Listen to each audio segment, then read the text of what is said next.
Hey, this is Johnny Beane, and a quick reminder, you can leave us a review on Google. All you got to do is search Johnny Beane TV on Google. Oh my gosh. Hang on. There we go. You can leave a review. I'm trying to give Nightbot the. Oh, you guys know what to do. All Leave a right. review on Google, Johnny Beane Yes. TV. Leave a review. All right. All you got to Here we do is go. Johnny Beane in Google, and you'll see it. Yes. All right. You guys ready? Ready? All right. Ready? All right. Here we go. Go. Hey, this is Michael Anthony right here, and you are watching exclusively Van Halen on the Johnny Beane TV. Keep it there. Woo! See ya!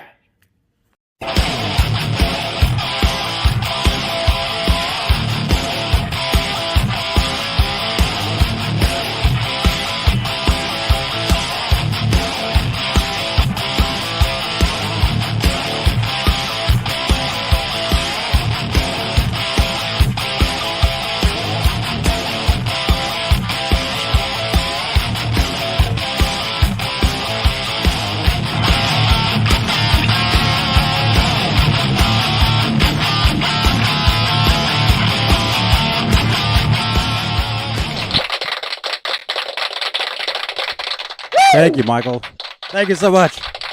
Hey, this is Johnny Beane, and we are live. It is 8:07 p.m. Eastern, 5:07 Pacific, out here in Santa Cruz, California, May 13th, 2022. You're watching exclusively Van Halen, the weekly EVH show.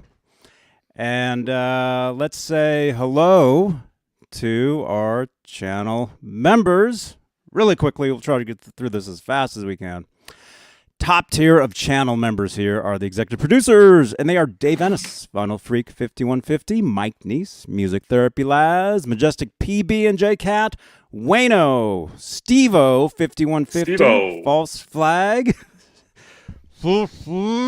Sherman Callahan, Andy Carson, Michael B, R Habs, Warlag, The Chad, Lawrence Christensen, Lenny Lou and Mary, James Gum, John Moronic, Paul Martin Woods, Stephen Franklin, Fabulous Disaster, Michael Smith, the Captain, Thomas Santiago, Joe Christian, Jim Ray Hawkins, David Allen Wright, and Steve Carmichael.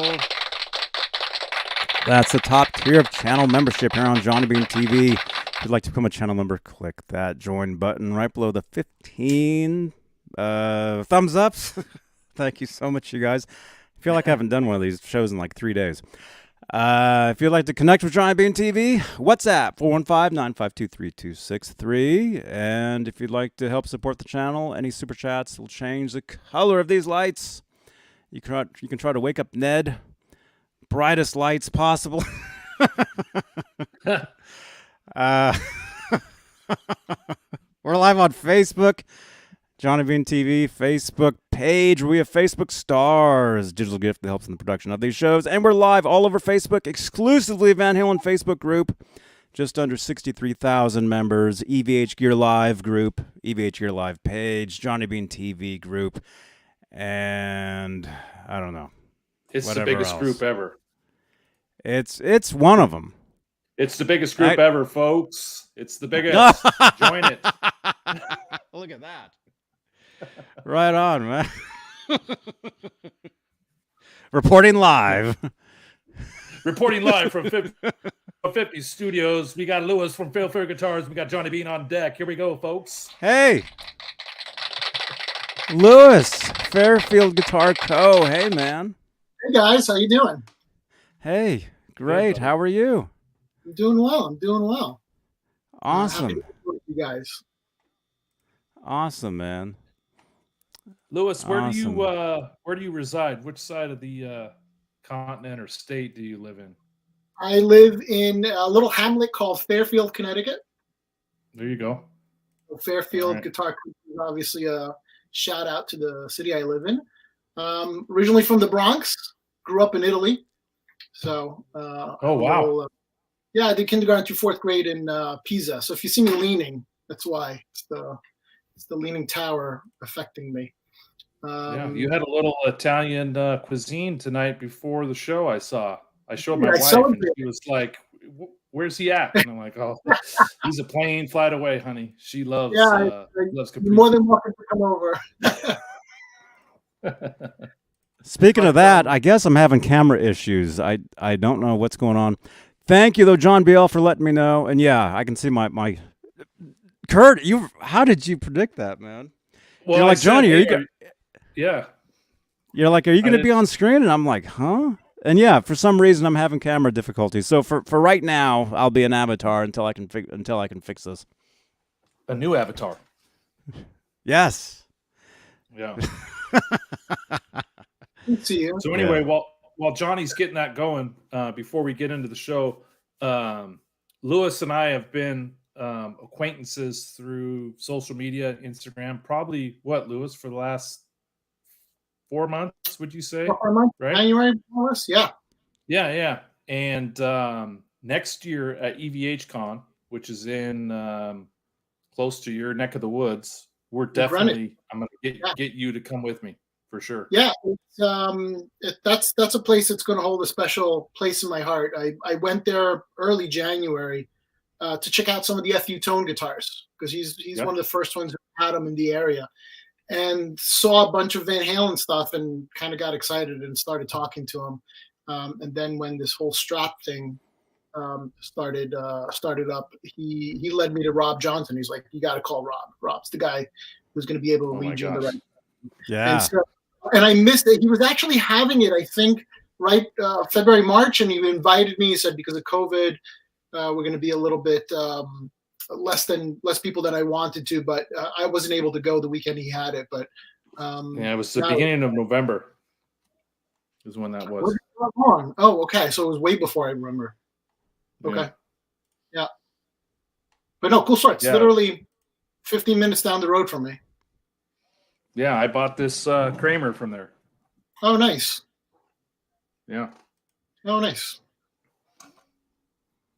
Yeah, he just Awesome. got a whole bunch of new Kramers in, so I got to pass by there. Great guitar.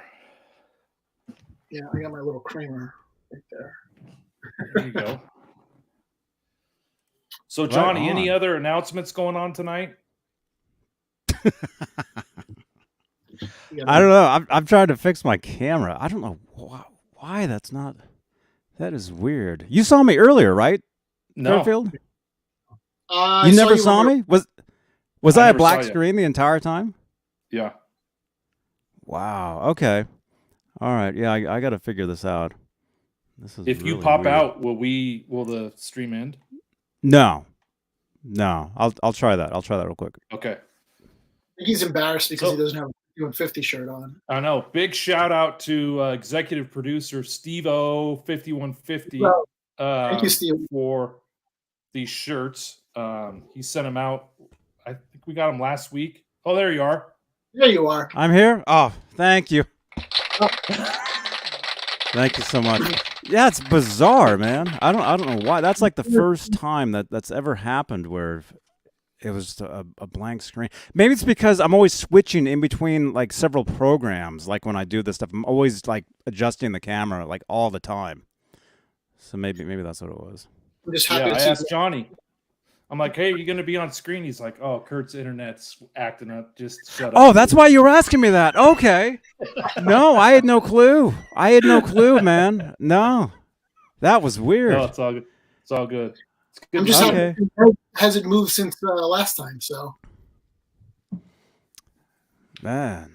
Yeah, he's still Well, there. hey. So anyway, big shout out to Steve O 5150. Appreciate the shirts, man. Great Yeah. gift. Thank you, Yeah. Look at I think those. he Let's was see gonna try those. to- Those are cool. There we go. Very. Yeah, you both have one, man. I saw that. I'm like, wow. Very cool, dudes. I don't have the strap around my Yeah. neck. That is cool.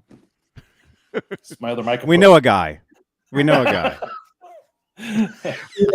we can figure it out.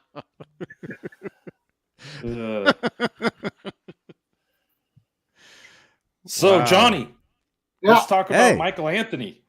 Hey, Michael intro. Anthony. Yeah. That dude's awesome, man. That dude's awesome. Yeah, yeah. I've been saving that for almost a week now. I mean, obviously it's for the show, Yeah. and so. But yeah, I've been telling you guys there's a cool surprise. Wait till it only makes sense on Friday. Yeah. So yeah, very cool. very cool. Cool So intro, and I don't know. You never know who's watching. You never know who's watching this stuff. You should probably show it. I don't know if you can show it again later on, but there was a bunch of comments in the chat when it came on the screen. I can just play it over and over. Let's just play that. Yeah, I mean, play it again in case someone missed it. I know it was quick. Okay, yeah. If you guys are just tuning in, here's the here's the surprise I was telling you guys about. Hey, this is Michael Anthony right here, and you are watching exclusively Van Halen on the Johnny Beane TV. Keep it there. Woo! See ya. There you go. Dude, awesome. It's funny. My computer said it failed to show it, but I've seen it, but I couldn't see it this last time you just showed it. Am I doing Oh it wrong? wow! It must be they must be having technical difficulties with I guess today because yeah that's weird. Yeah, I saw it. Interesting. Well, cool, Johnny. That's awesome. Yeah. Right For sure. on. Yeah, Yeah. so we got a cool intro for these shows and yeah. That dude So- still has the enthusiasm. He hasn't lost it. It's the hot sauce. It keeps them going. Dude, seriously. I mean, that's great. it's some good stuff. We Fair I keep calling you Fairfield because that's what your name says. Oh, Lewis. I call Tesi switch Tesi. I've been called Yeah, worse that's things in right. my life. Don't worry.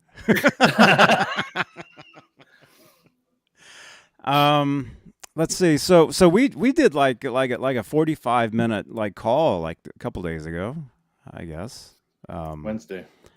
On Wednesday. Yeah, and I was what was I gonna say? I was gonna dang it, I was gonna ask you a question related to like something we talked about that day. It's funny. I was ready now. I can talk for like 2 hours straight if you don't stop me. I'm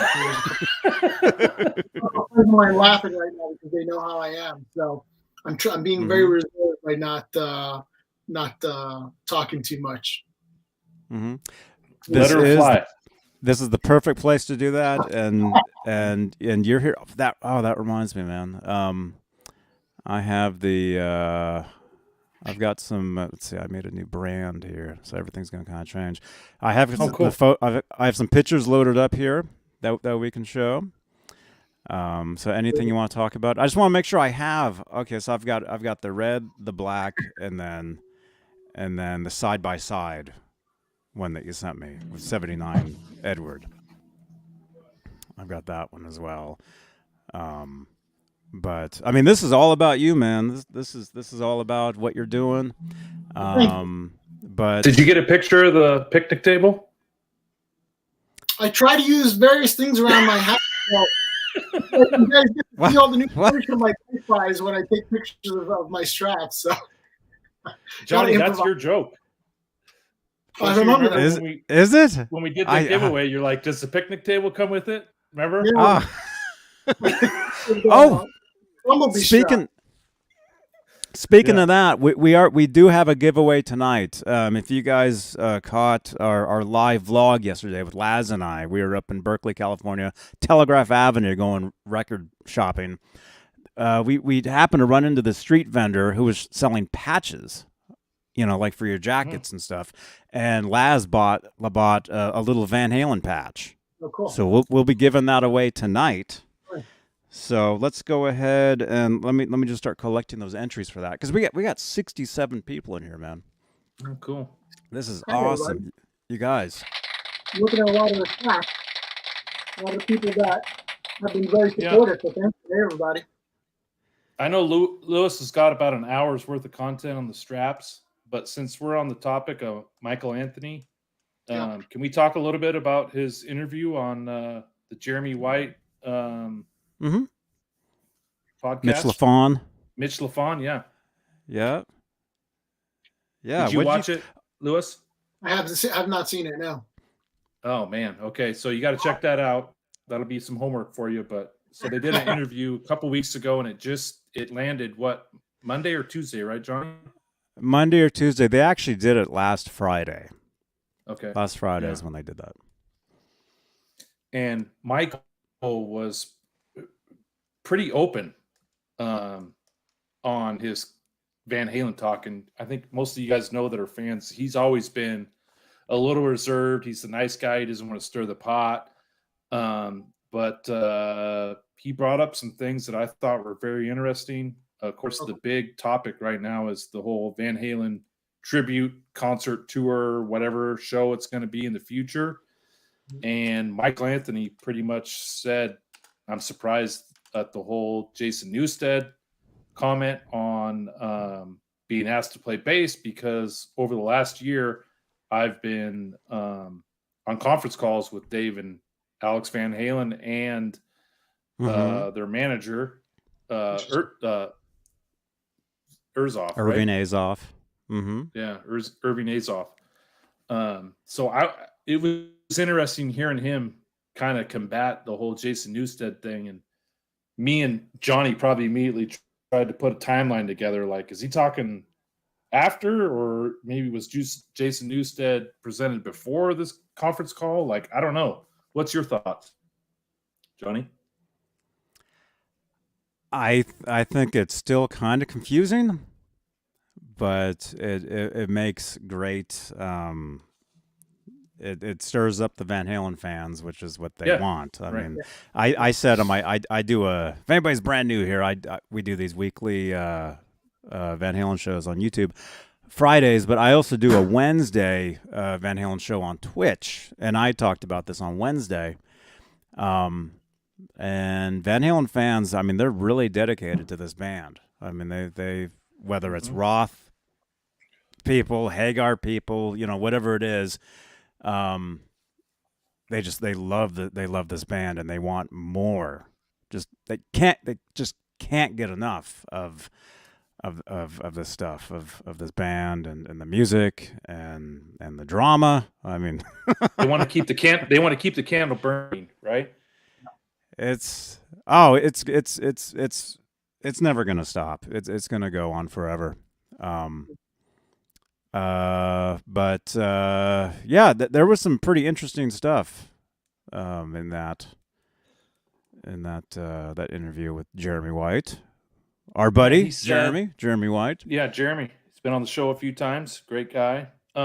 Michael Anthony said possibly 2022 was the talk for one of the shows, and everyone was saying the reason Michael's not in the mix is because he's on tour with Sammy right now. But if it's actually going to happen and they're going to do it 2022, maybe he is in the talks. So to me, it's like the 3 shell game where you put the one nut in there and you move it around. You're trying to figure out where it's at. I feel like they're kind of doing that to where it's a surprise, because we've all been Van Halen fans for years. Everything's always a surprise. Album drops are a surprise. Tours are a surprise.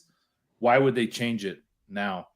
I don't think we'll predict if this is going to happen or when it's going to happen. That's my opinion. We're going to switch places, Lewis, you and me. There we go. It's funny because I have a name I want to throw in the hat for that. You guys know I'm friends with friends. I'm acquaintances with Phil X. He uses some of our straps. Oh, so yeah. I got a chance to meet him about a week and a half ago. He was here in the local area, so we met for coffee. And I looked at him like, you should be Michael, you should be the Van Halen guy.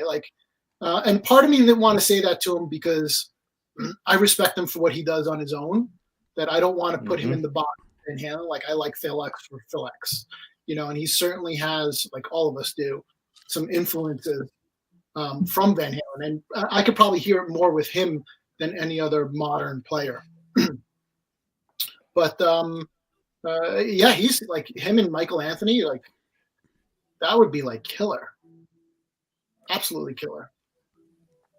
Yeah. And I know Like, Johnny's talked about this. Joe I think it should be a Satriani. big. It should be a big name. Yeah, I love Joe Satriani. Don't get me wrong, but I don't think of him as a Van Halen. Again, Joe Satriani is Joe Satriani. I want to see Joe. I don't want to see Joe do Eddie. And part of me doesn't want Phil X do Eddie too, but I think Phil X can do Eddie probably better than anybody I know. What'd you? I had talked about this on the Twitch show on Wednesday, and we might have actually talked about this during our call. I don't remember. Excuse me. See, now there's my cough.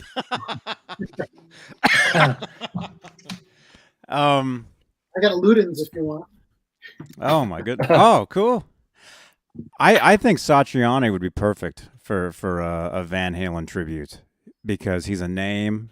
He's Joe Satriani. There's Eddie Van Halen. There's Satriani. I mean, he's already somebody, and anything he does, he'll still be him. Yeah. The last thing I want is for somebody to be up there and to be impersonating Eddie. That's nobody true. wants to see, nobody wants to see that. That's I'd rather see somebody who's already like Satriani. Plus, we did get a kind of a sneak peek years ago with Chickenfoot. Correct. With Hagar's voice, Michael Anthony's bass, Satriani's guitar. And I'll admit, I thought it was a little weird at first, but I totally got into it. I thought they were great. Yeah. No, those albums were good. And I'd go see any of those guys, believe it or not. It's not that my preference is towards one person over another, but I'd go see Satriani play. Like, come on, who wouldn't? Mm-hmm. Yeah. Yeah, he's great. So, yeah, Louis, you gotta check out the interview. It's only about 30, 40 minutes long. We'll do. Because there's been, I don't know if you followed all the shows that we've done on Johnny's channel over the last probably month, but there's been a lot of talk about who's playing bass, who's playing guitar. Is David Lee Roth singing? Is Sammy singing? And it was interesting hearing actually from one of the potential 3 people if this thing happens. Yeah. So, I mean, if you think about it, if I was Michael Anthony, I would probably be pretty offended if they're saying, hey, we're going to get someone else in here to play bass. But I would say 98% of the fans out there would rather see Michael play bass if this thing happens. And I'm not pro doing a tour or pro doing a tribute show, but I think they need to do something. Yeah. I don't care what it is. If it's 5 shows, if it's 1 show, Johnny, we've had people in the chat that says it shouldn't happen. We've had people in the chat that say it shouldn't happen. Coming from me, I think it should happen. We just need to do something. Yeah. I don't care what it is. If it's a send-off to the Van Halen years with a great show with a couple people singing, a couple people playing drums, a couple people playing bass, a couple people playing guitar, something, I'm okay with anything. Mm-hmm. If that's fair. Mm-hmm. Yeah, and yeah. I think no matter what they do, it's going to be great. But pretty much, as long as how can I say this? I mean, the band is done. I mean, it's been over now for what, we're going on 2 years now. So I don't want to see a reformed with a band with the same name with somebody else on guitar. I mean, that's just insane, no matter who it is. It'd be crazy. Yeah. But any kind of a tribute, if it's, I mean, I don't know if it would be a tour. I mean, maybe like a couple shows, like maybe like a Vegas thing. Like, 4 shows, like what Roth was going to do, like 4 shows in Vegas, different nights, different musicians. Yeah. And then you mix in the originals, Michael Anthony, Sammy Hagar, Alex Van Halen. I'm reading the comments right now that somebody just mentioned Dweezil. I would love to see Dweezil doing that stuff. Mm-hmm. Somebody? You mean Mikey Mojo? Mikey Mojo can do it. That's right. Hey, man. Where's Mikey? Yeah. Hey, Mikey. I think, I mean, honestly, I would rather see, and maybe this is a personal preference, I would rather see 3 or 4 legit gunslingers go in there and play a few songs than one person try to attempt to play them all, because that's just too hard to do. I agree. love Then to I get see. multiple cuts. Mhm. I would love to see Lukather, Nuno, Hang on. Johnny. I'm waiting for the photo. Yeah, there it is. All right, there it is. I'd like to see these three guys up on stage, especially that middle one. Paul Gilbert, Dweezil. Those four guys, if they just did 3 songs each, I mean, talk about a tribute. Yeah. Versus one person trying to repeat it all himself, and because they would just get crucified from all the the fans. It's not good enough. Yeah. I think a collaboration would be better. But they got to be big hitters.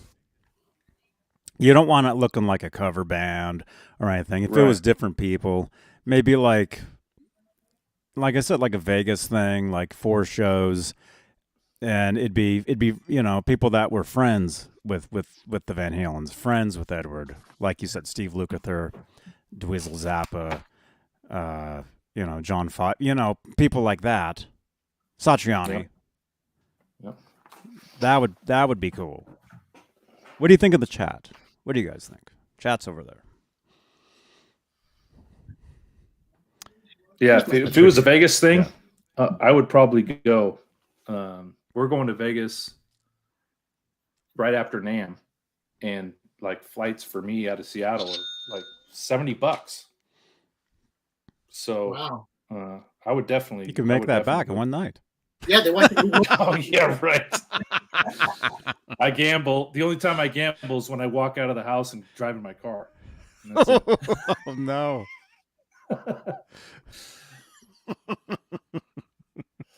But I would definitely go see. I would definitely go see a show if they did some there, and I also thought it'd be cool to do a few shows in the big cities that Van Halen always had a big presence in. Like New Haven, Madison Square. Yeah, New Haven, Madison Square Garden, Van Haven, Pensacola, Florida, Dallas. Those big cities that Van Halen always had kind of a big presence in, and you always see the live shows or hear about. Be cool for them to go back to 5 or 6 of those major cities and do that tribute. But I don't know. It's wishful thinking. Mm-hmm. Yeah, we'll California. The Coliseum's no longer there in New Haven, so I don't think they can play in New Haven anymore. It's a parking lot now. Right, man. Well, they would have some sort. There's something there, right? Though now, some sort of stage. There's no arena. Yeah, John Biel, Sherman Callahan. Thank you so much for the support, Sherman Callahan. By the way, Sherman Callahan, I sent you a message today, so hopefully you got that. Thank you, man. Nice. Yeah. Let's see. That's an ongoing topic, I think. There we go. Until something happens. Oh yeah. Yeah, we could do like 20 of these shows talking about that. Yeah. Yeah, plus you never know what's going to happen like next week. There could be something new, some new info on that, and like I said, Van Halen fans, I mean they love this band. So anything. Okay, there we go. There's the Yale Bowl it's in New Halen. That's 100,000. right. That's right. The Yale Bowl. Yeah, that's absolutely correct. They could play there. That's 20 minutes away from me. That's convenient. There you go. Oh, cool. Sell some straps in the parking lot. That's right. Man. Well, hey, Lewis. Tell me. Let's learn a little bit more about you. How are you a musician? How did you get into this band? What else do you like? What are you drinking? So it's just straight up water. I'm fine. I stole out of a German brew house when I went on vacation. So Ooh, I nice. borrowed. It looks heavy. I'll bring it back one day. That's my goal. It looks heavy, or you just did a bunch of curls and your biceps are just bulging. It's there. No, thank you. I am a musician. I actually went to music conservatory out of high school. Oh, cool. My high school music teacher was a big influence on me, but he was a huge Clapton fan, so he was always trying to get me into that Clapton mentality, which I absolutely love, but it wasn't me. And so went to music school in Queens, went to a music conservatory, got asked to leave nicely because my ear training just wasn't up to par. I couldn't pass my ear training class.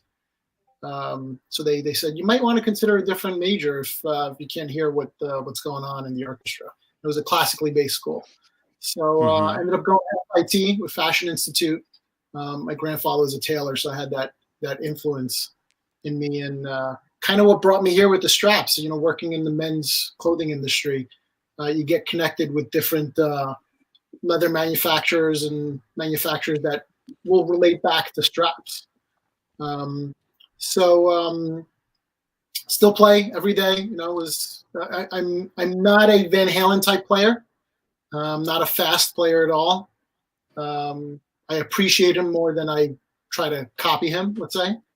But it's the influence is certainly there. You can see from the guitars and obviously the straps. But first concert was '91.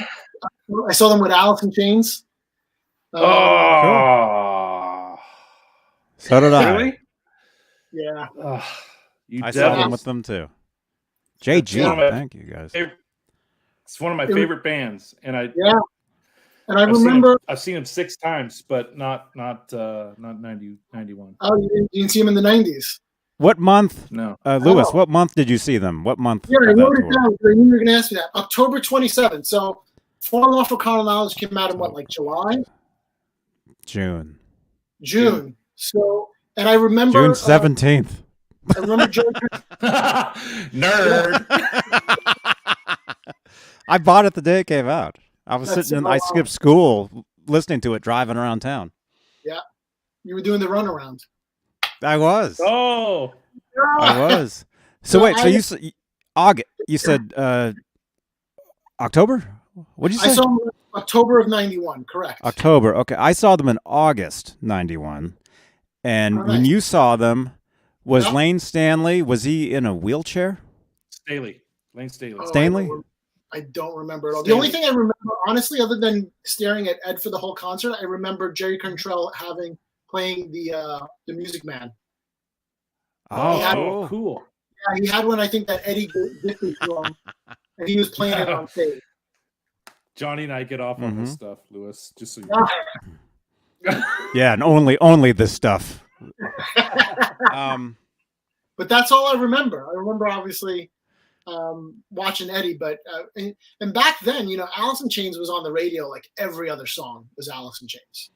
I remember where a time you turn on the radio and in 5 minutes there was an Alice in Chains song. So they were huge at the time for opening up for Van Halen. Yeah. Thank you, Mike Neese. Yeah. You got to remember, I'm in the Northwest. You know, Seattle's 2 hours north of me. So Alice in Chains, Soundgarden, Pearl Jam, Nirvana. Yeah. I mean, I wasn't a big Nirvana fan, but I mean, those Screaming Trees was my first ever concert I've ever seen. Wow. Yeah. Oh, nice. I saw Vi with Whitesnake for the Slip of the Tongue. It was like '89, I think. Wow, you saw that? I would have liked to have seen that because I thought that was a great record. I like that record. Growing up, I always look down on it. And I'm like, I saw Whitesnake as my first concert. Now you think back at it, I'm like, wow, I saw Whitesnake as my first concert. That was pretty cool. And that was a great album. Slip of the Tongue was amazing. Whitesnake's awesome. Yeah. And I was a big Vi fan back then. You know, the whole Passion and Warfare. Oh, yeah. He was like revolutionary back then. You know, after listening to Cherry Pie, you listen to Vi and you're like, this is good stuff. Yeah. It was all that pop rock back, you know, that pop metal stuff back in the '90s. But it was cool stuff. So that's how I'm. You know, I still play. I still have my group of friends that I play with, and We just love to get out and play a little bit more. Santa Cruz, thank you, man. That's a good one. Santa Cruz, go back and clip that, would you? Yeah, Clip somebody, it on the yes, clip. great, great. That's right. Good segue to something we didn't even think about. You guys, you can actually clip segments of these shows. You can see a little scissor icon right there where it says clip. You can just clip out, little sections and repost them. Send them on Twitter. Send them on Facebook. Tag us in them, please. Put them in the Discord. Scissor it up. Put them in the Sure. Discord. I was the shit back then. So, remember- cherry pie was good. I was going to say, I after- remember Nelson too. So I like the McDonald's cherry pies back in the 80s. 2 for $1. I was more of an Apple guy, but so after 91, did you, Lewis? Did you see him? Yeah, I saw Or them. what other shows I did you go see? saw them again in '93 with Vince Neil, and then I saw him in '95. man. Jones Beach. Jones Beach is a great amphitheater here in Long Island. It's an outdoor theater. Oh yeah. And I remember going to Yeah. one night of the show and then going back with my brother the second night and just sitting in the parking lot and listening to them in the parking lot. Be like, we don't have to go in. We can hear them from here. And it's like right on the water. So there's people on the boats outside. It was very cool. Yeah. And then I lost my ticket stub after that. I'm sure I saw them a little bit after 95. But I moved on to other things and kind of weaned on and off during that period of their history. I kind of dropped off when Gary Jerome kind of hit. I was like, all right, I'm good. And stupidly, I still haven't listened to that album. Was it Van Halen 3? Yeah. You've never heard that? Johnny and I are probably. I should go What? listen to Gosh. it. Johnny and I like it. We like that album. Yeah. All right, it's new to me. I got to go listen to it. I would go listen just for the riffs. Like I wouldn't pay attention to anything else. I just go listen to Ed and see what he's doing. And obviously, I've studied a little bit of some of those songs, but no, I never really took that album too seriously for some reason. Wow. Kind of hit me as like sacrilege. When you grow up with somebody being. For me, it was. I grew up during the Sammy Hagar years. I didn't get to see Van Halen with David Lee Roth as much as I know them. And so when Sammy left or Sammy wasn't in the band anymore, I respected Gary Jerome for his work with Extreme. And so I was like, I can't see these two things together. But I should go back. I'm sure it's a killer album. I've matured now, so I can go listen to it. Sure. And Oh, you got to dude. check it out. I mean, especially nowadays with it being available. My older brother was Extreme and Toto.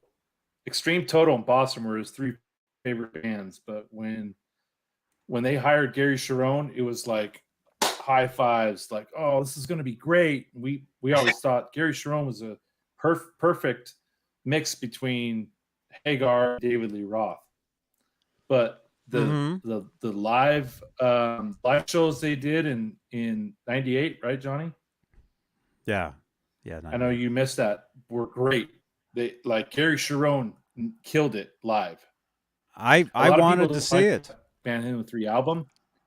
Oh, I mean, my wife, who's in the other room, I took her to that show, and like she hated me because all I did the whole time was talk to a bunch of Van Halen nerds. But it was a great show.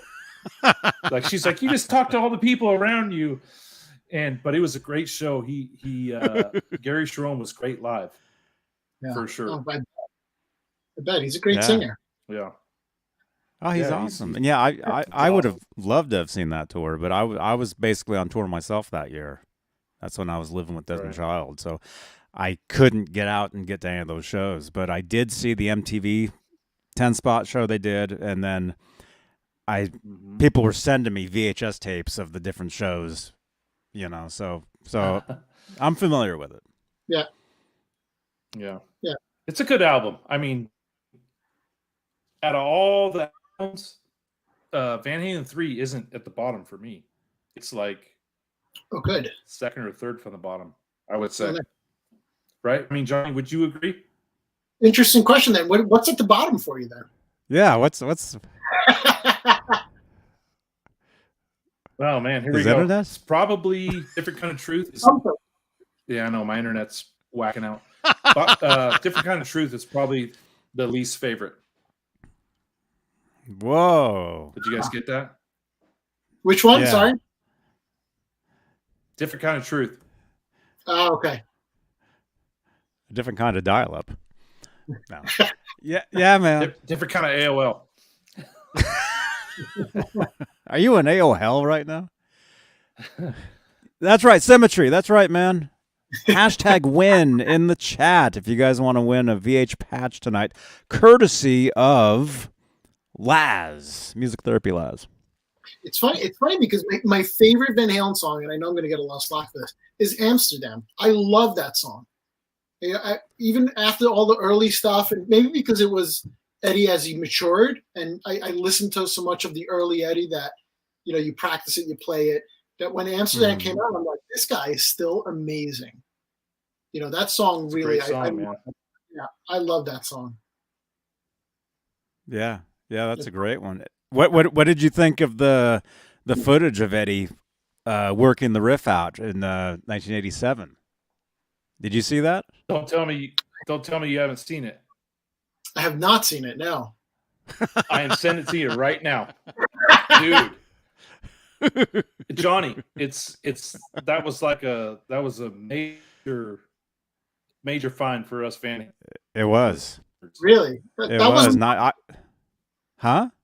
It wasn't the one where he was playing like that Pink Charvel, was it? Yes. Yeah. Okay, I've seen it then. Yeah, I've seen it. Yeah. Okay. Yeah. Okay. Cool. Yeah. Yeah. No, I know. I redeemed myself. Oof. Oh cow. Good. Awesome.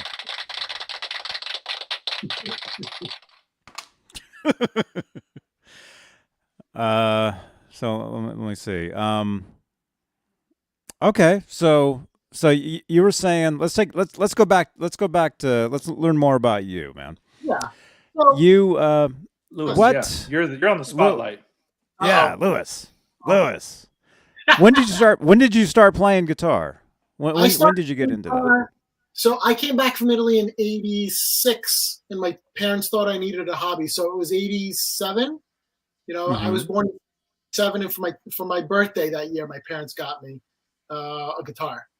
I started taking some lessons, and I was into Rush big time. At that time it was Guns N' Roses was huge. So it was Rush, Guns N' Roses. I was always a huge Pink Floyd guy. I loved it. In fact, I played probably more like Gilmore than I do Eddie.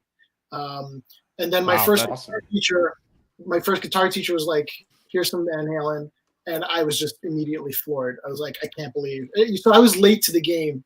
I was 11 years old at the time in '87, '88, and so I started listening to Van Halen. And then by the time musically I knew what was going on, 91 hit, and I remember OU 812 barely when I was younger, but then For Unlawful Car Knowledge I remember full force. But yeah, that was I remember my brother playing Finish What You Started, and when he got it down, he was like, "Yes." And I had at 11 years old, I had to get that solo. He's like, "All right, you got the solo. I got the rest of the song." We were in a band together, and so I still remember the solo on the top of my head.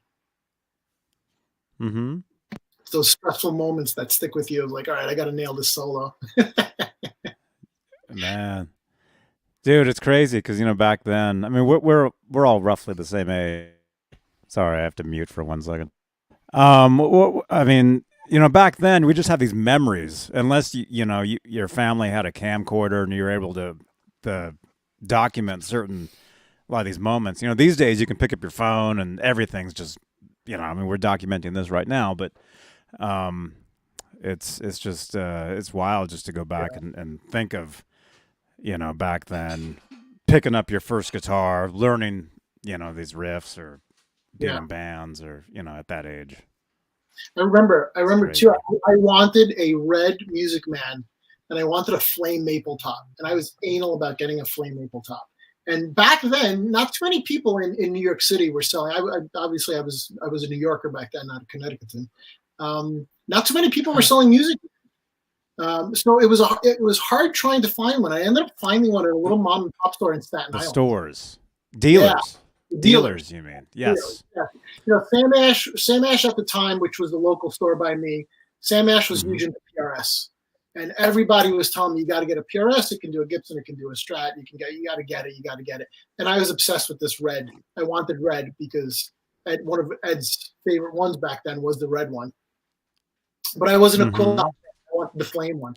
And I finally got it. And I remember telling my mom that I paid like half what I actually paid for it because it was so expensive back then. And I played it all through college. I had it for a while. And then got rid of it I forgot why. I think to buy my first car or something. So yeah, because I was going to college, I needed a car, and so it is what it is. And you look back at it now, and you're like, all right, whoever has that red flame, Music Man, I want to buy it back from you. But yeah, I have a picture of me graduating. My last year of college, you had to perform in your major instrument, which was guitar for me. And I played Funeral for a Friend. I played an Elton John song on stage, and all the classical teachers gave me like a B- just because they were like, "You're not playing classical music." And I have one picture of me on stage with that guitar, and I wish I still had it. Oh, that's cool. I love the red. I love the red Music Man. Yeah. That's my second. The amber's number one, but the red's number two for sure. Yeah, yeah. I would stare at that Music Man ad of Eddie with like that green shirt with the red, red guitar. I would stare at that for like hours and be like, this guitar is going to be mine one day. And it finally was. Yeah, same with me. I remember when I first saw that. When I first, I got to turn my camera off for 1 second. Hopefully I come back on here. Okay.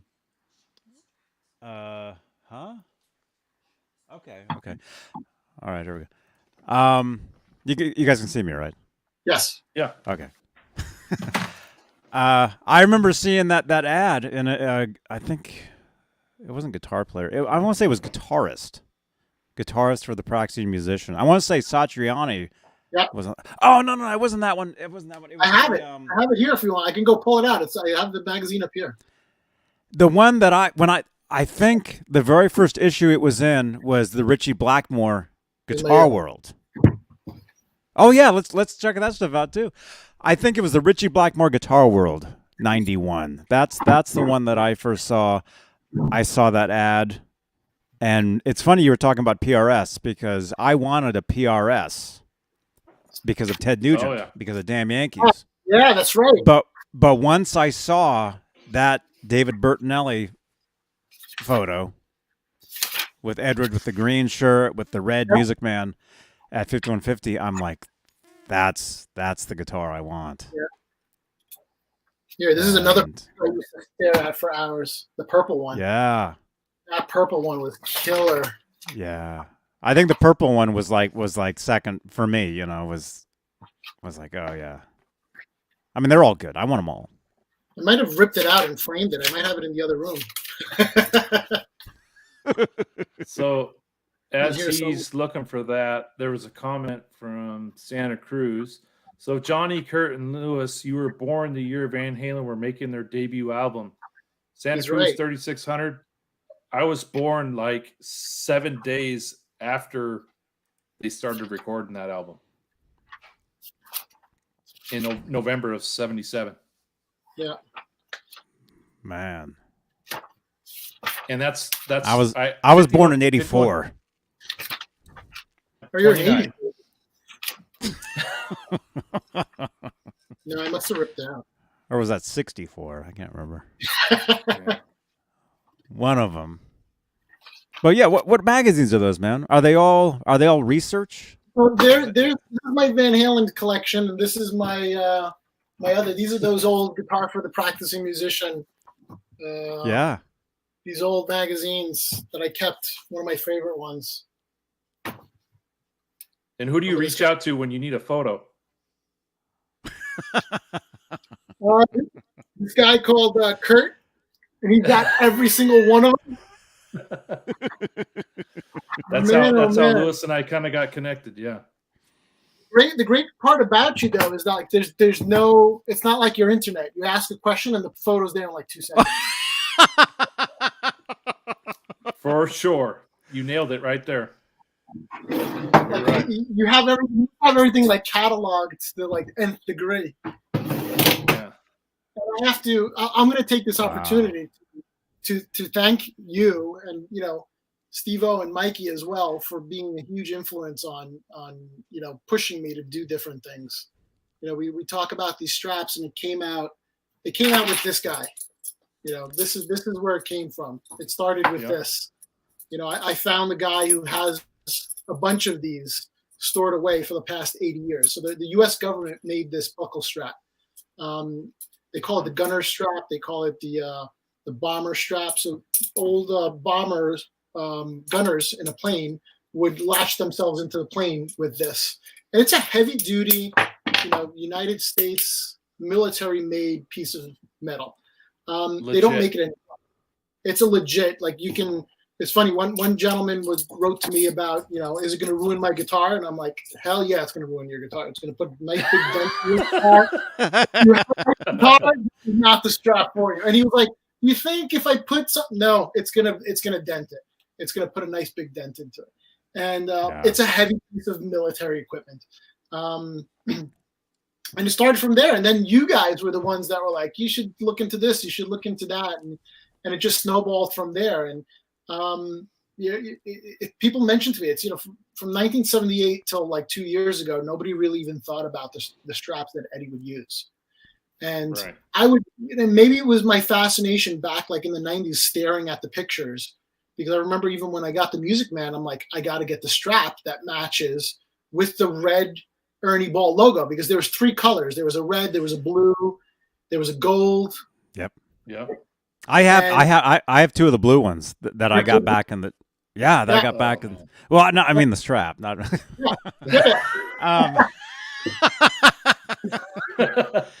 Dude, I wanted the red Music Man logo, right?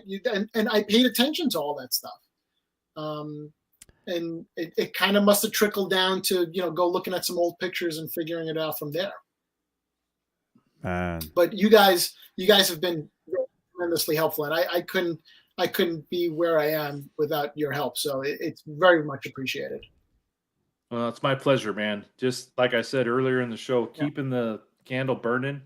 That's all I care about. And if someone can help another nerd out like me get what they want or source what they want, like, more power to you. Seriously. Yeah. So it's been great to get to know you. And your products are awesome. Like, I know Johnny has one of those bomber straps. They're like, I was telling Lewis today or the other day, they're like comfortable as hell. Like go get it, Johnny. They're great. Now I know why Eddie chose that.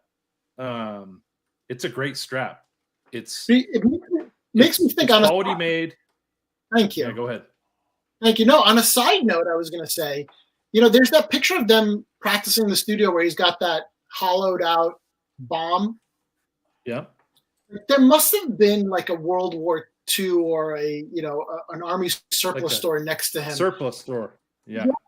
There must have been something in his neighborhood. And the genius of Eddie is that he would think out of the box. Like, he needed a locking strap. He needed something where he would jump around and the strap wouldn't come off.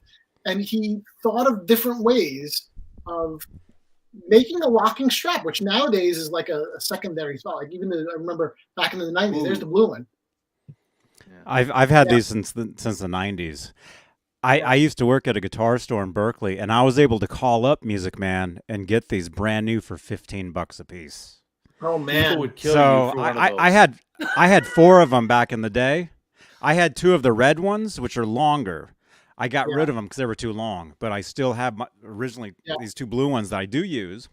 Yeah.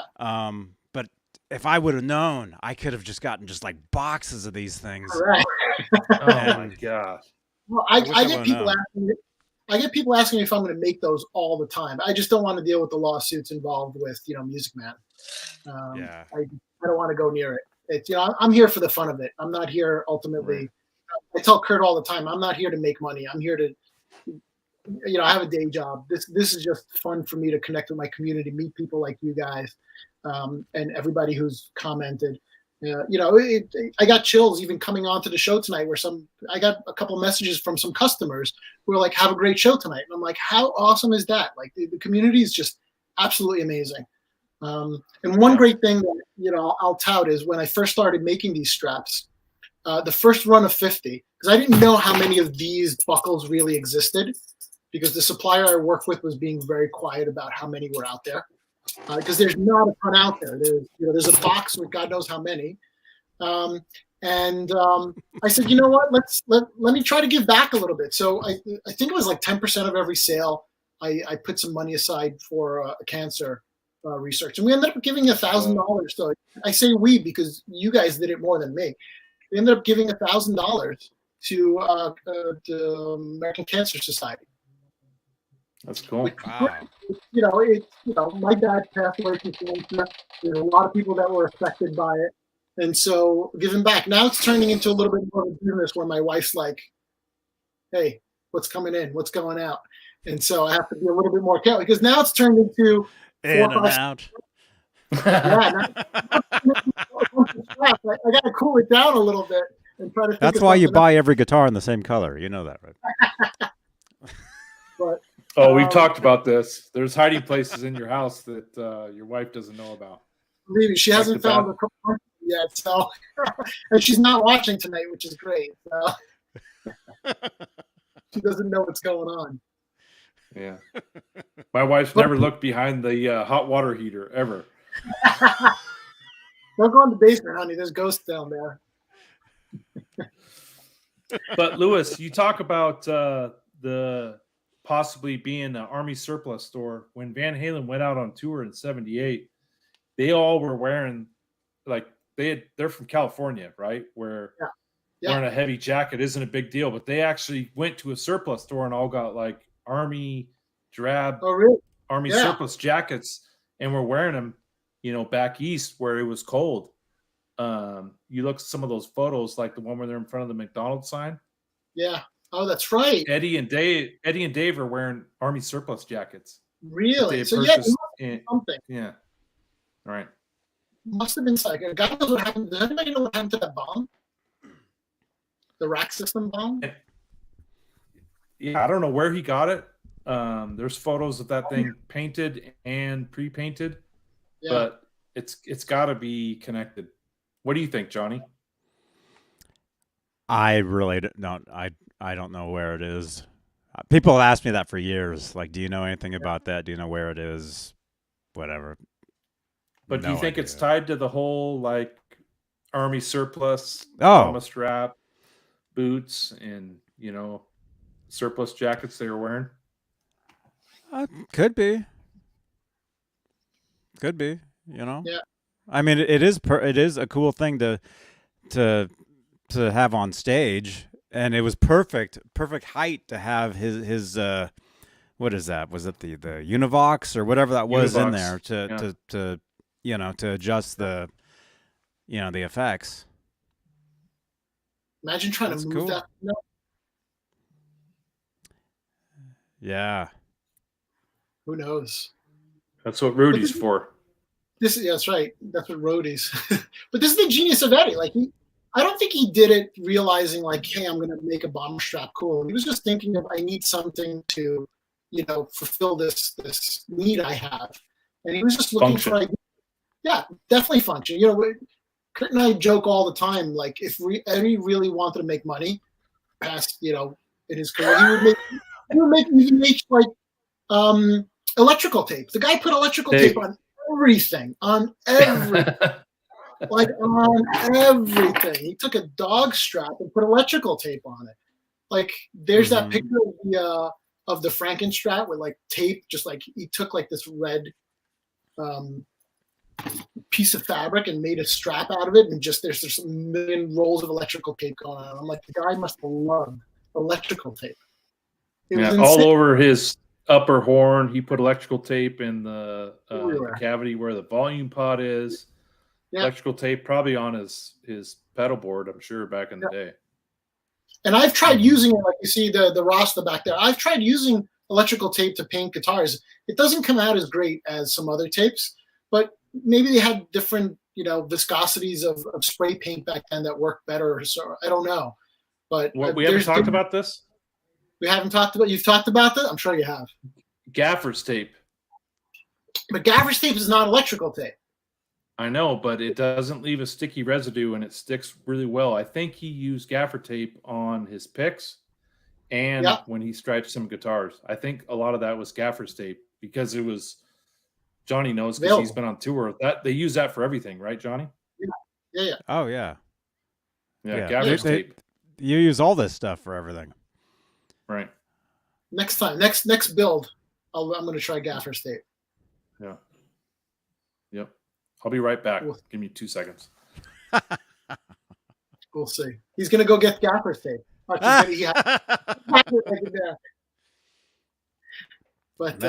no, it's interesting to see all of the ways he thought of, even the dog chain strap. It's a dog. There's nothing spectacular about it, but I think in true Eddie form, he just didn't want anybody to copy him. He wanted to be different because there was obviously a million straps back then he could have used, but he just wanted to be different. He didn't, just like his Frankenstrat, he wanted it to be different. It wasn't, the colors or the painting wasn't a choice to make it sound better or worse. It was just he wanted to be different.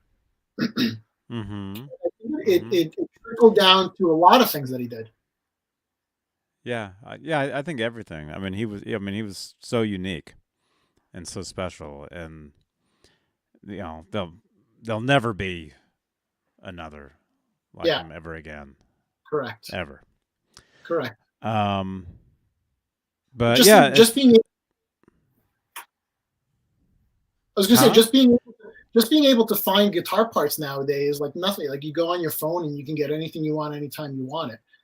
Back then, it's again, it was revolutionary to put a humbucker in a Strat. But nowadays, it's like which one of us doesn't have a Strat with a humbucker in it? So it's you got to think of it back in the time that he was working with. Yeah. And I know Kurt. And you use what you can too. Yeah, Kurt's gonna get a white Les Paul too now. That's my next one, I think. Either that or a shark. Oh man! Let's go back to your room, honey.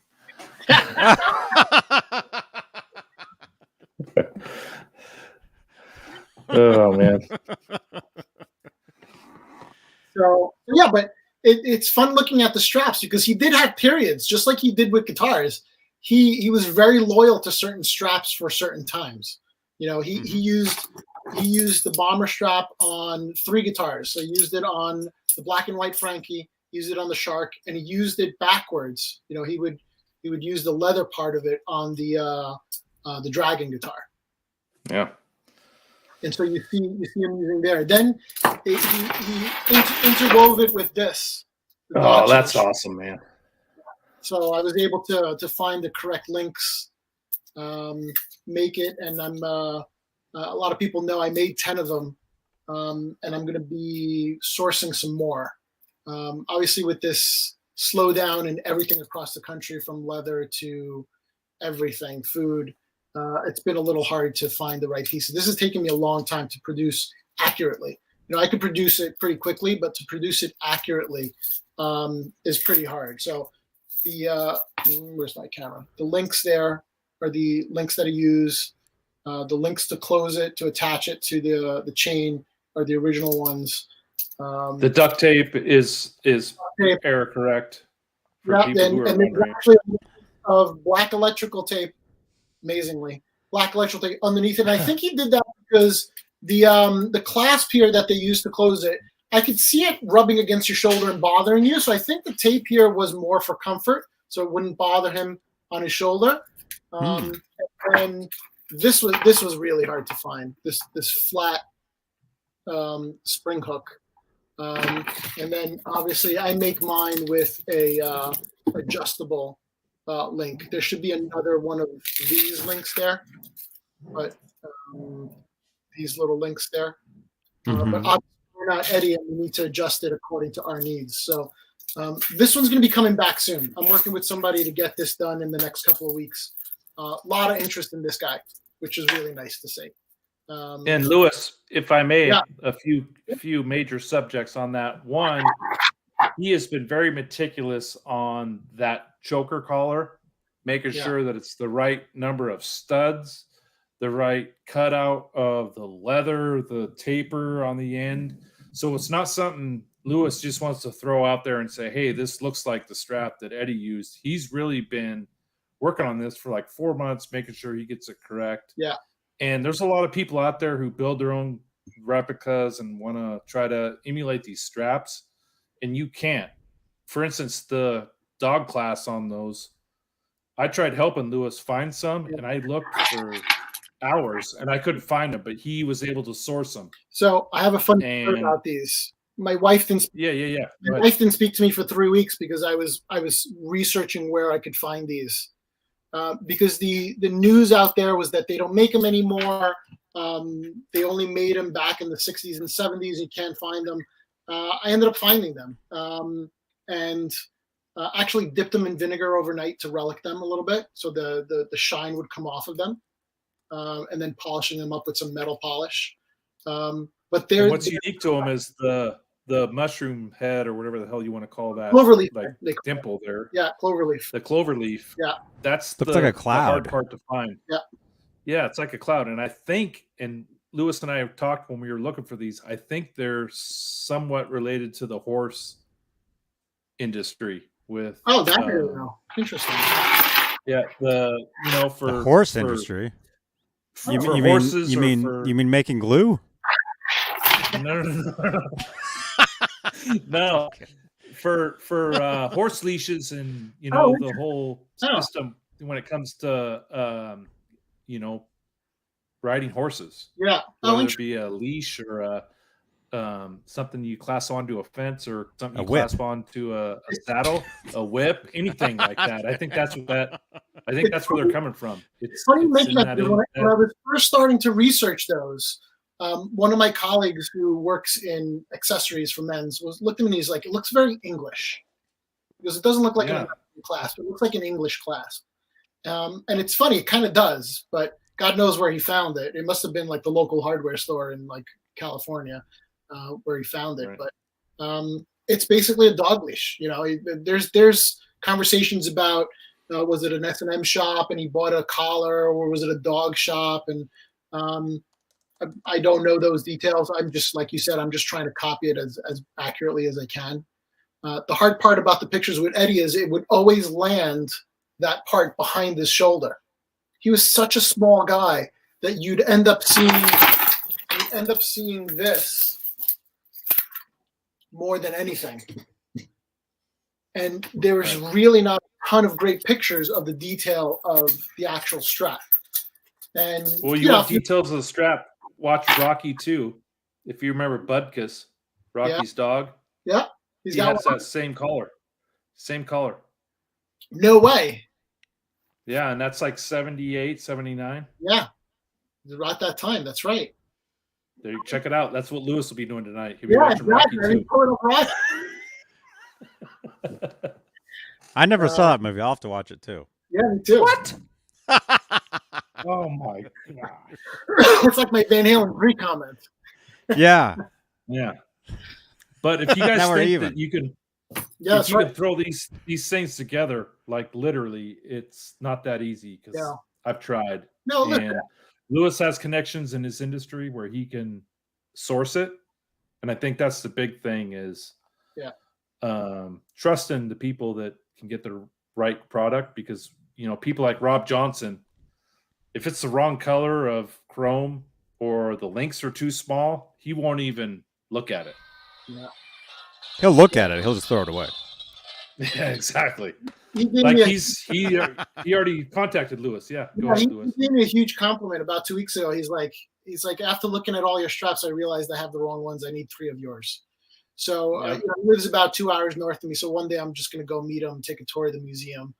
This is one of the ones he wants, the Bumblebee strap. The Bumblebee strap I changed. I actually added this adjustable back into it because obviously we're not Eddie. I can't make things specifically for one person. So this is just adjustable, just like any, bag would be. And so there's my grandfather's history coming into me. I sew all these myself. So I sourced the yellow strap. I sourced the tape because the tape is not just a regular tape you can buy at a hardware store. Made the buckle, made the zombie button, and the leather shoulder strap. This is an actual leather shoulder strap. I know Eddie. And the clips. Show the clips because that's unique. He said clips. Yeah. What Eddie did is that was the one and only time. Yeah. He ended up putting electrical tape, again, amazingly, over this and then zip tying it closed so it would stay closed on his guitar. It seems like he would leave these on there and not interchange them too much.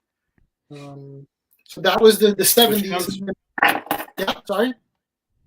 Which comes from Lewis looking at 100 pictures and zooming in. Like, who provided me those pictures? I had every book. Yeah, I'm just, you did it right. I sent you all the pictures I had, and you zoomed in and looked at all the small details. So they're legit. And I think the red strap may have that clip too. Maybe I might be mistaken. The red and black stripes. The Franken strap, we call it. Yeah, so that one he basically drilled into the upper horn of the. He used that I learned from you. He took the input jack from a Les Paul and kind of bent it. Oh, that's right. And he did it that way. So that one never really had a buckle on it. But obviously, who end up drilling into their guitars nowadays? We got to be a little bit more utilitarian. So I don't have one of those. I actually just ordered, all the material to make a couple of those. But this is the one that's been getting a lot of interest. The 5150 strap. Another one that. Man. Yeah. That's where Johnny and I get the do the boner sound. Oh yeah. Johnny. The banjo strap. You can't see it on here, but I'm gonna laser etch Fairfield Guitar Company. Maybe you can. There you go. Oh, nice. Yeah. So I'll end Awesome. up doing those. Those I just got confirmation that those are going to ship to me on Tuesday, so I should get them by the middle. So these this was my prototype, but even looking at the try to get out of the way, it's off center, like it doesn't match.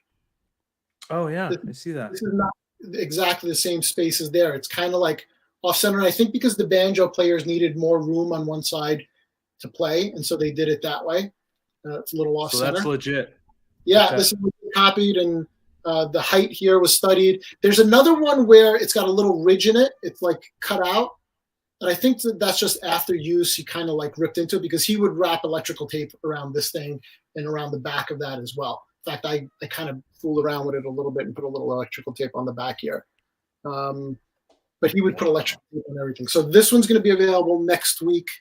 And then I have an exclusive that I'm going to unveil tonight. New straps, last in the series. I'm strapped out after this. All right, hold on before you get to that. Our buddy Cobra Kai Platoon, he says you need to put a sticker on the strap approved by Rob Johnson. Of what? Sorry? A sticker approved by Rob Johnson. I got to buy stickers that say approved by Rob Johnson. Rob Onson. Approved by Rob, then I'll be closer to God. Yeah, exactly. All right, cool. So the 5150 straps, Lewis, just so you know, a lot of people on this channel, like that's the pinnacle. I know Johnny and I both like want one. Like those are they're awesome. Dude, that's like the strap on the guitar for me. Yep. Exactly. The cool part about the 5150 strap, it was used on this guy too. Oh, cool. Yeah. he used the 5160 strap on the Rasta, which we all know is the old Circles Unchained guitar. There's a shout out to Steve-O. I made that for Steve-O. Oh, Steve-O. Yeah, that's we were plugging your shirts, Steve-O, but your hotel was on fire, so you didn't get to watch it. But thank you, buddy. Oh my gosh! What? Was it really? Are you joking? Yeah, the 5150 strap. Yeah, he said in the chat there was a fire alarm at his hotel, so you missed the first part of the show. Our show must be on. Wait, Steve-O. So you missed the very beginning. So Steve-O, you didn't see that? You didn't see this? Hey, this is Michael Anthony right here, and you are watching exclusively Van Halen on the Johnny Beane TV. Keep it there. Woo! See ya. There you go. Hashtag keep it there. Keep it right here. Don't go anywhere after this. Yeah, sorry, I'm not ignoring you guys on the chat. There's a lot going on for me the first time on a podcast. So somebody asked, how many straps do you make daily? So I have to be honest, I don't make all the straps. I lean on some leather manufacturers and leather artisans to make a lot of the leather part stuff. The Bumblebee strap, I can make, in an hour, I can make 10, 15 of them. And what I tend to do is I'll put the electrical tape on it right before I ship it to you guys. So I made a whole bunch. Here, you'll get to see my secret stash of where I keep everything. So I actually make them. Oh boy! I just made 8 more today. I sew them all so these guys don't come off, and I leave them blank until I ship them to you guys. And then once I ship them, then I put the electrical tape on. And I did that mostly because during the winter time, during the summertime, I don't know how the Postal Service stores these, and I don't know how the electrical tape glue affects this while it's in transit. After now about 2-3 months of shipping them, it doesn't seem to be an issue at all. I just wanted to be careful of putting it on right before you guys got it. But this is basically what it looks like before. I basically cut it to size. Yeah, I cut it to size, and maybe now that the weather's, today even in Connecticut was 72, is hot out. So if these things sit in a mail truck for, that's 90 degrees for a couple of hours, I don't know how that tape affects it. And I want you guys to receive a good product. So I just do it right before I ship it to you. So I don't make them every day. I have a day job. And so I do these on the weekend or after the kids and the wife go to sleep, or during the day when I get an hour or two. But I tend to make batches of 50 because it's just comfortable for me to just concentrate on one thing and make 50 bomber straps, 50 of these, 50 of those. But it's with all the delays and what's going on across the country, it's becoming a little bit more challenging. Especially, so I'll give you guys on this guy. It's been delayed because the leather manufacturer shipped us leather that was too thin and it wasn't approved. And so that's why there's a delay on it. It's not that the design isn't there. It's just we ordered leather, and I think just leather manufacturers are trying to skimp out on, charging you for one type of leather and delivering a little less quality. And I hate to sound mean that they're doing that, but they're certainly measuring the thickness of the leather before they ship it out. And if it's supposed to be 5 mil and it comes out at 4, I don't accept it. I send it back to them. And so we had to send back a roll of this kind of leather because it was too thin. And the problem with too thin leather is that it's going to stretch. It's not that it's going to rip. It's just it's going to a lot more. So again, what's the consensus, Lewis, on the banjo strap you buy on eBay? What's everyone saying about that? So the banjo strap seems it's to too thin. It's shitty, right? It's not good. So hold on, repeat your question again. I think you broke up on me a little bit. Sorry, what's the consensus on the banjo strap that you can buy on eBay right now? Everyone's saying they're shitty, the quality's not good. Yeah. That's why you're doing this, is because the banjo it's strap a better product. Yeah, you can get a banjo strap. If you do a search on Google for banjo strap, it'll come up. Guitar Center sells it. You can get it on Amazon. To me, it doesn't even look like real leather. It looks like pleather. But the clasps that are on it are plastic. What is pleather? Yep. Pleather is probably something made out of gasoline or Fake oil leather. or something. Yeah, it's fake leather, plastic. It's made out of Plastic alligator leather. skin. Yeah. Wow. No, then it'd be really expensive. Then it'd be really, yeah.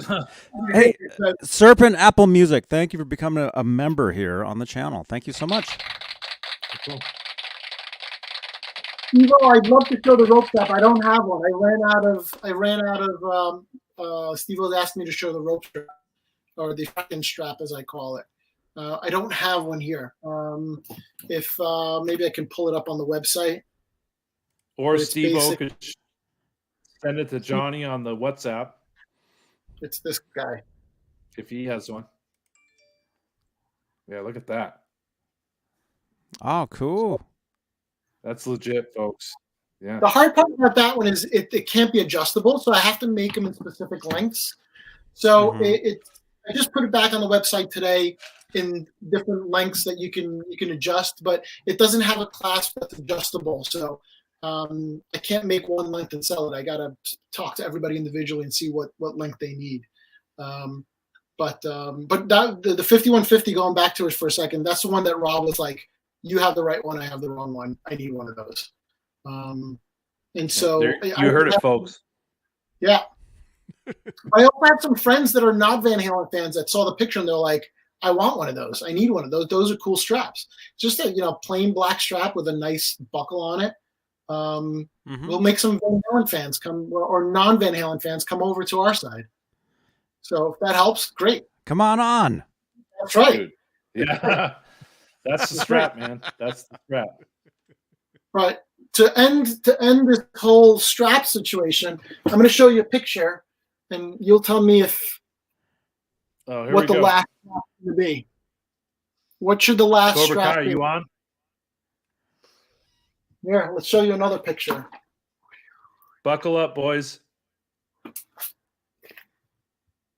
Oh, man. So what do we have going on? It's live on the website now. They're available to sell right now. It's Here the we go, Van Halen Johnny. buckle strap. There it is. Oh, man. With the correct straps and everything. It's an actual belt, an actual buckle, and Kurt gave me a cool piece of information. Eddie stopped using this because it interfered with his wireless system, which would have been cool to see him use this a lot more. But what I did is I measured up the strap. I put a little FairField Guitar Company logo up. Oh, cool. Yeah. So it's adjustable. It's like if you need to adjust it, all you have to do is take a flight and listen to the stewardess tell you how to buckle your strap. But there it is. It's available for sale now. Extremely limited. I have 10 of these. 2 in red. Everyone in the chat, get on Lewis's site and put your pre-order in.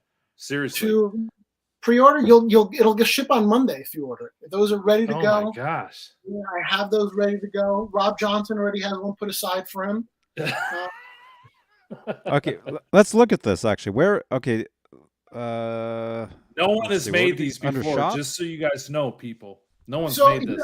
I'll give you a little bit of the history on it. It's from an airplane.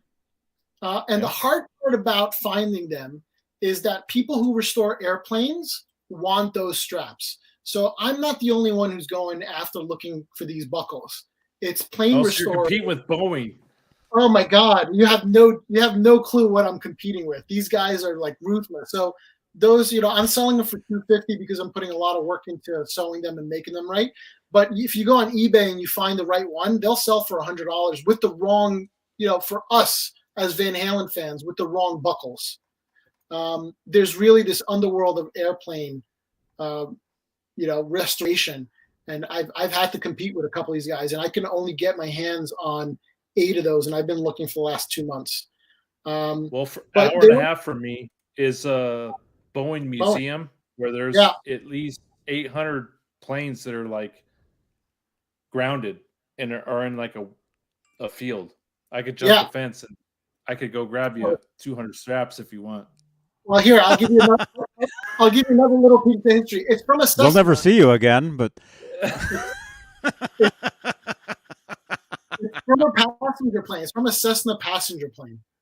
Oh, from really? a 1966 Cessna passenger plane. Dude. Yeah, you just got to get the right one because Cessna obviously used a bunch of them, and that's why again it leads me to think that Eddie lived next to like a They store got to be that sold. lightweight. You know, there's probably some variables to it. Yeah, so those are on my website now. There's 8 of them. There's 2 in red, 8 in black. That's this one here? Let's see it. That's them. Dude, look at that, Johnny. Wow. That clip goes right around the eye hook if you do it right, Lewis? Yeah, correct. It's not supposed to go in the eye hook. It's supposed to go around the base of the eye hook. There you go. There it is. And so obviously Eddie was a really small guy. So the distance between the buckle and the hook on his is smaller because he was like 5'7" and I'm 5'10". So obviously you're an Amazon man. I'm huge in Japan. That's a good saying. I'm short in Japan. So those are there. I'll make more if I can find the buckles and everything. But at the moment, and I'm using a combination of old pieces and new pieces. But that buckle is for sure vintage. The clasp, red, black, and that's it at the moment. Or do you have blue? Yeah. Okay. The one that Eddie used was black, or looks black in the picture. We were talking with Kurt the other day how it's interesting how there's only like 2 pictures of Eddie using this. Like he never used it live. It's on the inside sleeve of the Van Halen 2 album. Yeah. And there's 2 pictures of Eddie, one where he's wearing red pants and one where he's wearing navy pants. But both times that strap is attached to the B Charvel version, which is this guitar. That guy. It's this guitar. And Lewis, not to bunk your theory, but I always thought maybe he pulled that strap out of his Jeep that he had, because back then in the 70s he had that lap belt. The Renegade. I heard about Jeep Renegade. Yeah, I always thought maybe you never know. Yeah, it's I didn't find, when I did my research, I didn't find it in an automobile section. I found it in a plane section.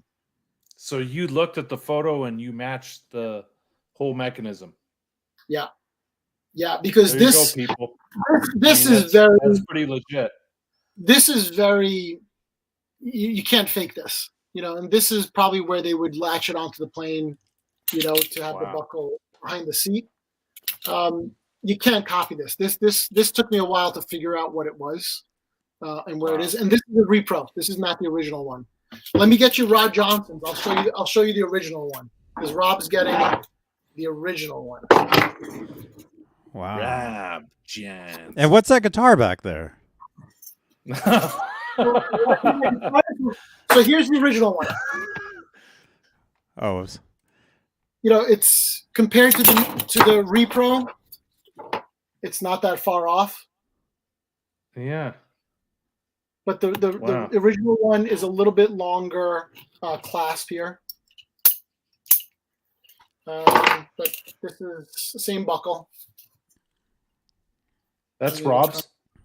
This is Rob's, yes. Unless Rob wants to give it up to somebody. Hashtag buckle in the chat. Come on, Rob. Yeah, I'll tell Rob tomorrow that we gave it away. You want to see what's behind it. So obviously there's we'll show you some guitars. Yeah. That was another question I had, was what what kind of guitars do you have? Like what do you play?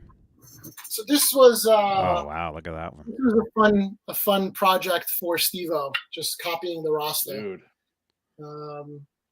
That looks right on, amazing, man. So I did a test version, which Mikey Mojo. He's got the test version, and then I kinked out some of the details. Like, this was the first thing that Steve-O noticed. He's like, nobody gets this little, it looks like a little, I don't know, bird head or something. Nobody gets that detail right. I kind of screwed up this area right here. That green is not supposed to go that far up. It's really not an easy paint job to do. You got to give it a lot of time. The back is not matched to anything because I couldn't find any pictures of the back that were worthwhile. But just even the white part here that splurges over the yellow, there's little details, like because you put the white on after, yellow's the first coat, and then even the white that you on after the yellow. So when you apply the tape, you kind of have to cut around to get the white to stick over the yellow. It's a pain in the butt, but it's fun. It's fun as hell. They're fun as hell to do. And so this was just drying. It'll ship to Steve-O as soon as his 5150 straps in. That's a cool guitar, man. That's the hardest one to paint, easily. That is definitely the hardest one to paint. Yeah. So this is I don't know if you guys know Philip Kubicki. Philip Kubicki was a Fender. He worked for Fender for many years, and then opened up his own guitar shop, and he became known as a bass guitar maker. He's very well known for making the baseball bat guitar for Fogerty. Wow. You guys know the baseball bat guitar for John Fogerty? That's a Philip Kubicki. And so this is a 1986 neck, I believe, with a 15 rate. Yeah, that's it. That's the song. So this is an 86, I believe, or 82. I forget. I have it written down somewhere. But it's got a 15 radius for a Strat neck back then. That was probably like, going after the Gibson crowd. Right. One piece ash body Warmouth that I painted with my friend Brian. Hey Brian, if you're watching, my friend Brian hooked me onto dyeing ash with Leathers dye. And so if you go on my Instagram page, you can see the way I did this. And that's an original Floyd 82 Floyd German made. Put a big block in there. Cool. Nice. Tone zone and two quarter pounders in there. Quarter pound. Seymour Duncans. Yeah. I recognize those. Yeah. I did a little DiMarzio Duncan mix on this guy. I like and knobs. Those black knurled knobs. Yeah, this is we were mentioning it before. I'm a big Sadowski fan. He's a local guy. I've owned a bunch of his guitars, and that's their aluminum like hi-fi knobs. Yeah. That's that I've always liked, and so I put those guys on there. But just beautiful. It's a one-piece Warmouth body. It's just a beautiful body. I did that's nice. The Tom Anderson kind of double, so it would stand up when you lean it against an amp. Oh, cool. So I know the Warmouth guitar builder. I know his son. Oh, nice. He does here in the town I live in. Yeah, they do some beautiful things. Yeah, they're cool. in Tacoma, 2.5 hours away. But yeah, I know Jim Warmouth. Yeah. Right on. I love their stuff. Yeah. And hey, Nelson Rodriguez, thank you so much for the support. And he said he just bought the red strap. Nelson nice. Rodriguez. He just bought one. Very nice. Thank you. Very cool, man. Those cheap Kramers that I put a tone zone in. Did you paint that? No, I had put some electrical tape as racing stripes, but it's the red that comes. I just replaced the pickup cover, the pickup ring. It looks pink. It is pink. I think they call it hot red. Oh, I thought you said red.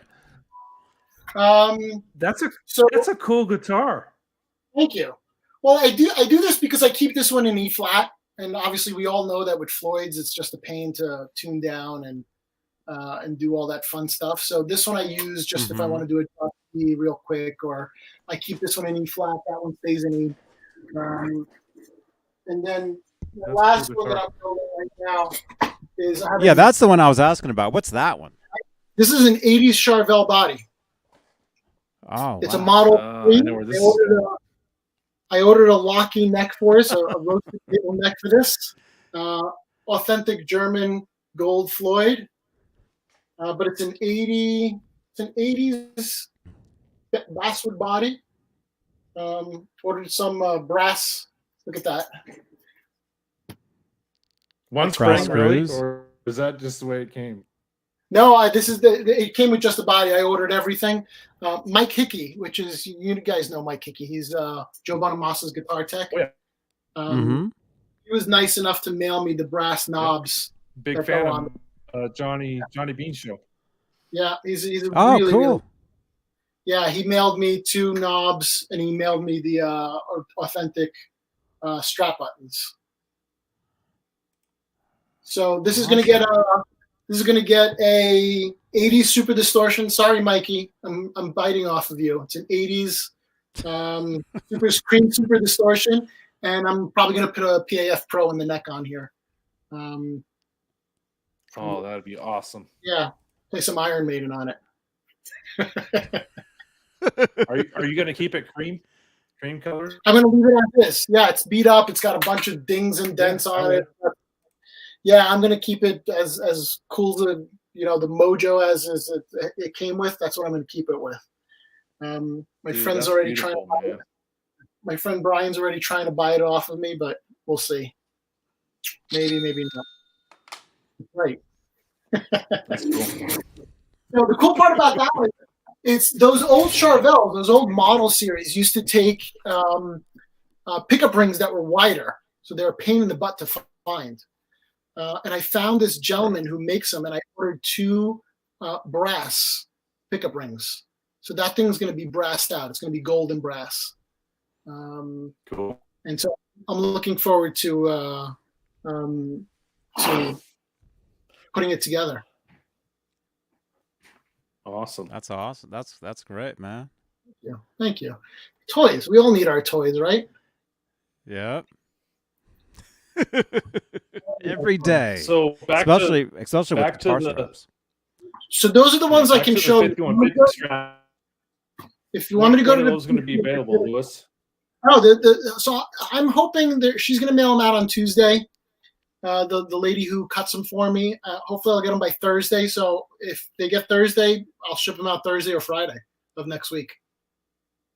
So I don't like to take any pre-orders until they're done, because I want to make sure they come in perfect. So I don't want to take anybody's money and then have to say, sorry, it's not up to my quality. So if they come in and they look perfect, then they're just going to go straight out. So I think I'm getting about 15 of them next week and about 10 the week after that, but there's going to be 50 total. And I'll cut more if there's interest in that one. It's easy enough to make those. As long as the leather supplier supplies the right leather, we're fine. Wow. Well, hey, count me. It's going to be in, the man. one thing, right, Johnny? Yeah. Huh? What? That's going to be the one. I can't see you. One. Sorry. Oh yeah. Yeah, that 5150 leather strap, man. Here, I'll hand it to you right now. Here you go. Oh, thank you. Oh my gosh! Grab it, Johnny! Grab it. Awesome. Oh, I almost had it. You weren't fast enough. Get it, Ned. Go, Ned. Go. I love Steve-O. Steve-O keeps reminding me that he needs 2 of them. And I'm like, I got you. Don't worry. But every week I get an email like, you remember I need 2 of them. Yeah, I got you. Don't worry. You need 2 of them. I've been talking to Steve-O's wife. He only needs 1. He said he only needs 1. The other one is so his wife can strangle him with it. Oh my gosh. That'd probably be okay. Oh, that's funny. As long as it's close enough. As long as the leather doesn't break while she's trying to strangle him, we'll be fine. Oh my gosh. Great. But again, I want to thank you guys for allowing me the opportunity to connect with the Van Halen community and doing stuff like this. It's a lot of people have been reaching out and been very happy about doing it. I don't think I'm surprised nobody's concentrated on Eddie's straps in the last 40 years, 45 years since he's been using them. It's just cool to see this community, appreciate some cool stuff out there. Mm-hmm. Mm-hmm. Yeah, for sure. Thank you. Oh, it's awesome. And yeah, I can't speak for everybody, but myself, I've just always wondered, I can't do, all I can do is this. I really can't do anything else there is, but, But as far as like the guitars and the guitar straps, I could never build any of this stuff. I could never. So I've always wondered about the straps. Like, oh, that's cool. I wonder what that is, or that's awesome. But you go to the hardware store and it's like, nah, I know that's not right, but it's good enough for me. And I'll use Right. I'll use anything. I'll use anything, and that's cool. But what you're doing with this stuff is extra cool. And no, the nerds. See, that's the thing now is the nerds are going to come out of the woodwork, man. You're going to get a lot. Well, you're probably already getting them. You're getting all these guys like, I get a lot of people. Give me 3 of those. Yeah. Well, and that's the good part about even my nature is being super anal about it. And it's not because I'm a Van Halen nerd. It's because that's just how I am, and I want to get it right. I want to. And it's obviously we have to put a little disclaimer on there. It's never going to be 100% like Eddie's. It's not going to be. Mm-hmm. Eddie was 5'7", and so if you want the same specs and measurements that Eddie did, the guitar is going to be like up here to you because he was just smaller stature. And so you need to modernize a bunch of these things to make them usable for all of us. And so as much as if I'm happy if I get it 90%, because 90% will make it look like it. It will make it functionable in like modern guitars in modern society. And so we're not all Eddie Van Halen. Thank God for that, right? Oh, thank goodness. There's only one. There's only one. But who knows who's got all the gold straps? What? That's just it. Johnny wouldn't be here if there was only one Eddie Van Halen. So he's number 2. Got to be a bunch of us. Well, yeah. But thank you again. Thank you. Much appreciated. I'm glad people are enjoying them. And I'm going to be working on some things in the future. I was talking to Kurt the other day. It's obviously I'm not looking to make a business out of copying Eddie and copying his straps. I'm doing it just because I love connecting with the community. But there's some opportunities that came up because of this, which I can't really talk of right now, that by the end of this year will open up and you'll see me do some different things out there in the vein of respecting Eddie out there. Mm-hmm. Very cool. Oh, awesome. Yeah, more news to come later on in the year. Right. So everyone in the chat who was watching this on replay, check out FairFieldGuitarCo.com. I'm sure Johnny will put a link in the chat. All the variations. Nightbot has it. Yeah. Check it out. See what's coming. Order what you want, and Lewis will get it to you as fast as you can. He's not into, to just pump these things out. So when you get an order, it'll cut quality. Yeah. Agreed. And sorry, all you guys in the chat. I'm scrolling through now, seeing there's a lot of questions that I missed. But if you email me or text me through Instagram, I'm happy to answer anybody with any questions you have. Mm-hmm. And what is your Instagram? What is your? So Instagram is FairField Guitar Co.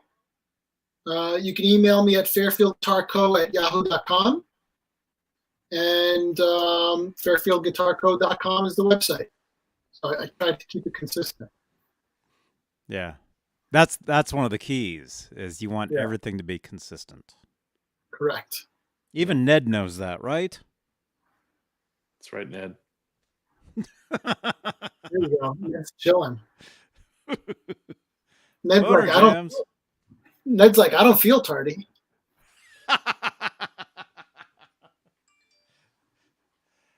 Boner jams. What's he saying? Kurt's internet is so slow. He actually. Is this true?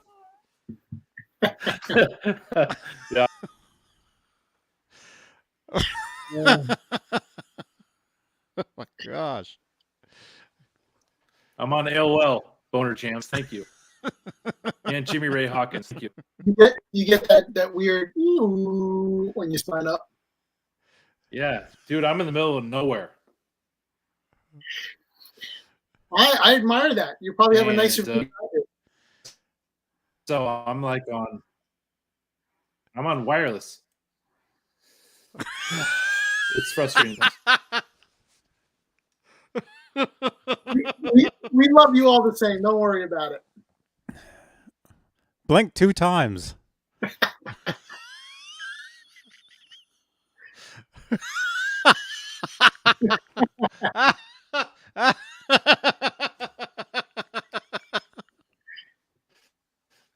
Oh, Michael Anthony. Awesome. That was great.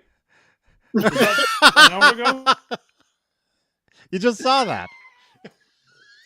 I just hit through. Oh my gosh. Oh, man. Too funny. Man. Is who's the guy I was hanging out with yesterday? Laz. Laz, are you in the chat? I'm scrolling through the chat to see. Laz, are you here? Can you send me a picture of that Oh, you did? Oh, no way. Okay, well, it's similar to this. Okay. All right, you guys, we're going to do a giveaway. My camera's on, right? Yeah. His internet's slow. My camera won't turn My internet's off. We're giving one of these away right here. So type #win in the chat right now, and you will be in the drawing. We got 19 entries. We got 73 people watching, only 19 entries. Come on. And Come on, people. We only got 40 thumbs ups. Come on. Okay, if you guys want one of these, in the chat right now, #win. And it's about... All I do is win. That's about the size it is, actually. So if you were to put it on your arm, I mean, it'd roughly be about like that. Can you see that? Yeah, there we go. Something like that. That's almost real life.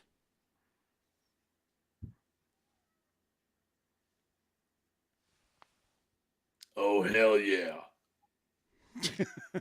Oh, yeah. Lindy Lynch. Stephen S. Tom Lyle. You guys. Steve Carmichael. Thomas Santiago. Awesome. Leon M. Kurt wants one. What? Keith Campbell. Mikey Mojo.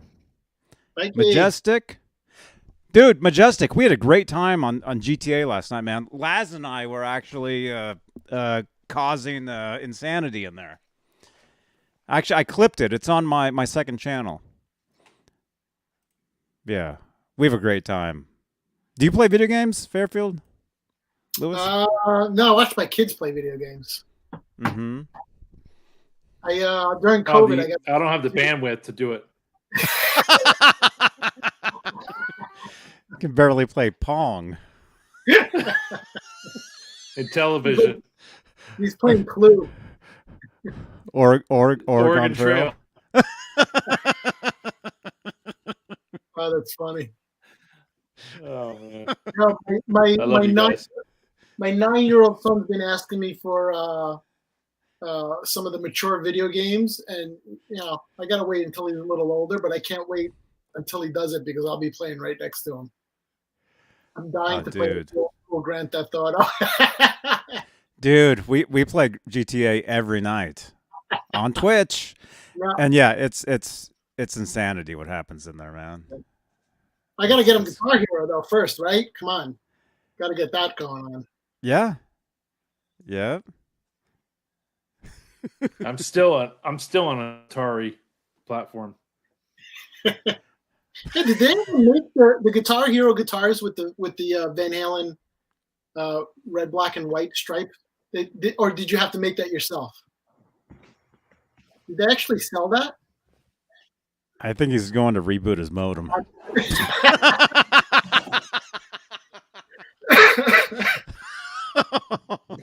There you go. See, I knew he had Oh, it. wait a minute. So did you make that or did you buy it? Is it a skin? No, I bought it. My wife bought it with the game. Oh, that's pretty cool. That came with the game? Yeah. Oh man. How many Van Halen songs were in the game? Look at the Several. wear mark. If any of you guys can see on my internet, look at the wear mark where the quarter should be. That's pretty cool. Oh wow! You even got the pick guard down. All that, dude. All that needs now is a strap from FairField Guitar Co. Right. No, this is bullshit right here. That looks like Rob Johnson's strap. Get out of here.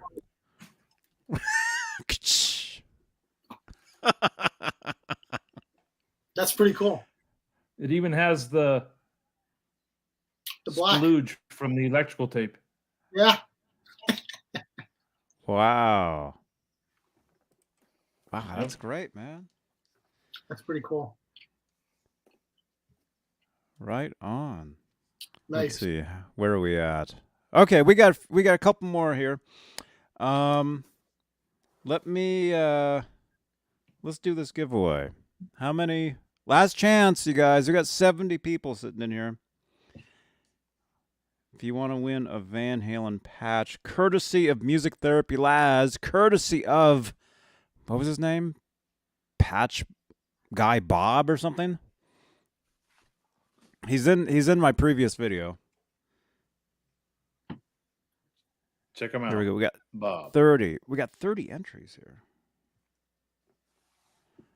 Right on. All right, so again, Van Halen patch looks like that. 32 entries. Okay. Let me just get my list of winners. All right, here we go. Dang, we've had a lot of... Oh, my gosh, we had a lot of winners recently. Dang. All right. Let's do this. Drum roll. Here we go.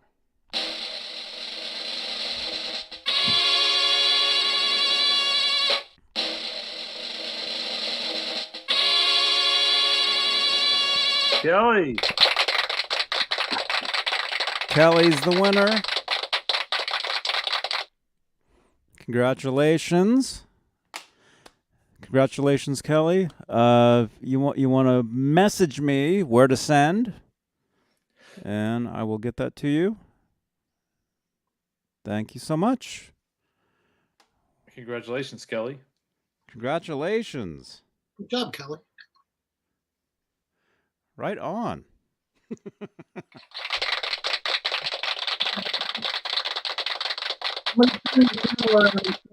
One of my most prized possessions. One of my best friends in high school was an artist, and for 1991, I had him make this back patch for my leather jacket, my denim jacket. Oh wow, dude! Yeah, I framed it. And you get a little reflection off there, but you can see with how. The shoes. With the shoes, yeah, he got the shoes down, and it says "Simply said, God is Ed." So that hangs in my office, dude. Wow. So you had that on the back of your jacket?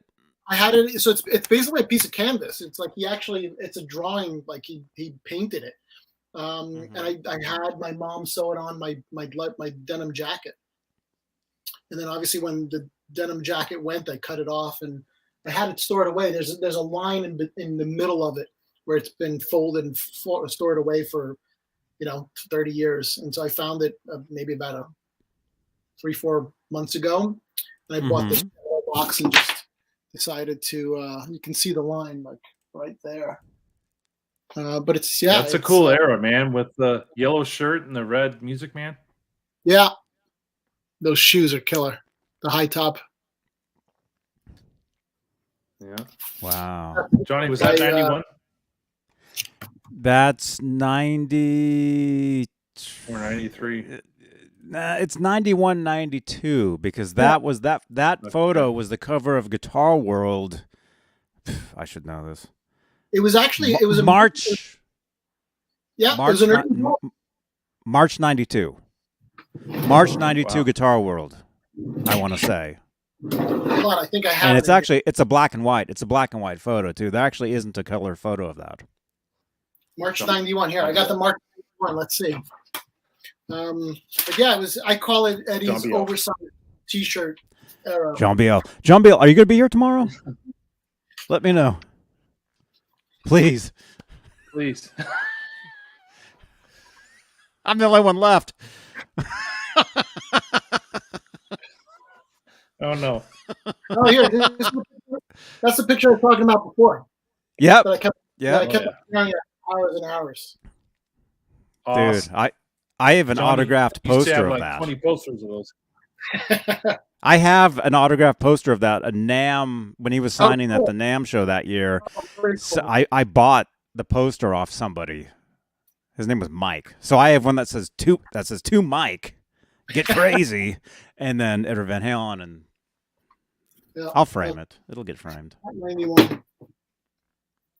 July 90, July 90, November 94. We're past it now. Oh my gosh, she's got them all Yeah. organized. I do. I do. That's cool. And I got all these. I'm like you. I have all these, all these guys. Oh, what do you Oh, have? yeah. Oh, all the recent ones. All the Yeah. guitar player.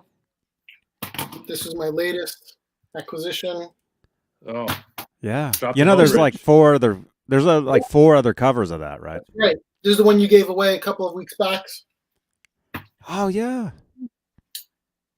That guy, which this one's still on the newsstand when I went to see it. I bought 3 of these because I wanted to frame the Frankenstrap poster that was inside of it. So I bought a whole bunch of these guys when they first came out. Oh man, I only bought one, Oh, yeah. and I could never find another one ever again. It was Yeah. craziness. That And I got- particular one. I got some I English see the ones. Japanese one right there. You just passed. Yeah, this is the one. This is the one Kurt got me to buy. That one right there. That's the one right there, dude. That's the Oh, yeah, that's the Bible. This guy has so much information about every guitar, like on every.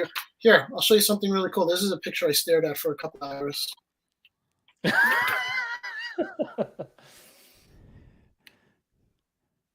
Ugh. Oh yeah, there it is. They're all there. Yeah. I found out a cool little piece of information. You know that black line that runs down it, Mm-hmm. Yeah. where some people say was olive or green? That's a safety line that if that black line breaks off, it means the whole strap's ready to fall apart. It was a military safety to if you were getting pulled too much and that black part broke off, you knew you were in trouble. So it was kind of like a giveaway for the World War II bomber guys. But here, here's my favorite cover. I love that one. Oh, that's a good one. Oh, Yeah. cool. Vintage guitar. Yeah, there's a bunch of them, bunch of cool ones, and then I have all the old ones in another bin somewhere else. Man. Just yeah. Well, dudes, this Just, just in. You got okay. I'm getting a bunch of messages here. This just in. Hey, Johnny. You sure? Okay. Well, crap. I just shut it.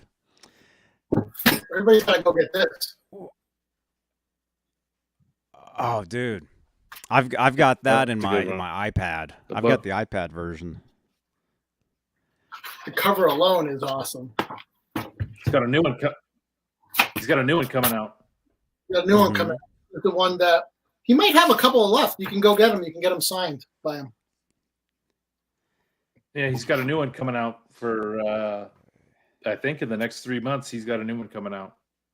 All Eddie. Nice guy, really nice guy. He actually ended up screwing up and sending me 2 books. So I called him back up and I'm like, "Did you mean to do this? Are you a big enough fan of mine that you sent me 2 books?" He's like, "Look, I screwed up. I sent you 2 of them." So I sent one back to him and I said, "You better hope you find somebody else named Lewis to sell that second book to." But he was. I ran into him at a NAMM show one year, and he was really cool. Yeah, He was cool. awesome. Speaking of that, I'll be at this year's NAMM show in less than a month. Laz and I will be traveling all over LA and Hollywood, bringing you guys quantity content. on the channel here. This just in. Okay. Kelly wants to pay it forward. So we're going to spin again. Oh, cool. We're going to spin again. So far, 9 entries. Very good odds for that strap. Not strap. Patch. All right. Hashtag Oh, she wants win to re-gift again. it? Again in the chat. Watch him win it again. Yeah. So Kelly, thank you so much. And Lindy Lynch, I just got your message. I just saw that. Should we do that too? Okay. Okay, Lindy Lynch, are you here? Are you here? Okay, this first spin is for the next time, Kelly.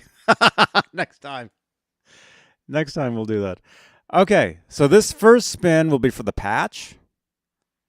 And then thank you to, well, actually, let's spin first. Let's spin first. All right, we got 78. That's fitting. We got 78 people in here. Oh, nice. Win right now. Hashtag win. Hashtag win for the patch.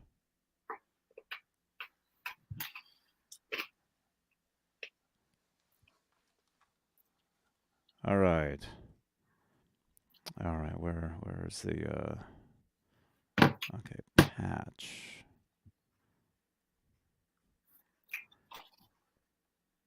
VH. All right, we got 22. All right, here's for the patch.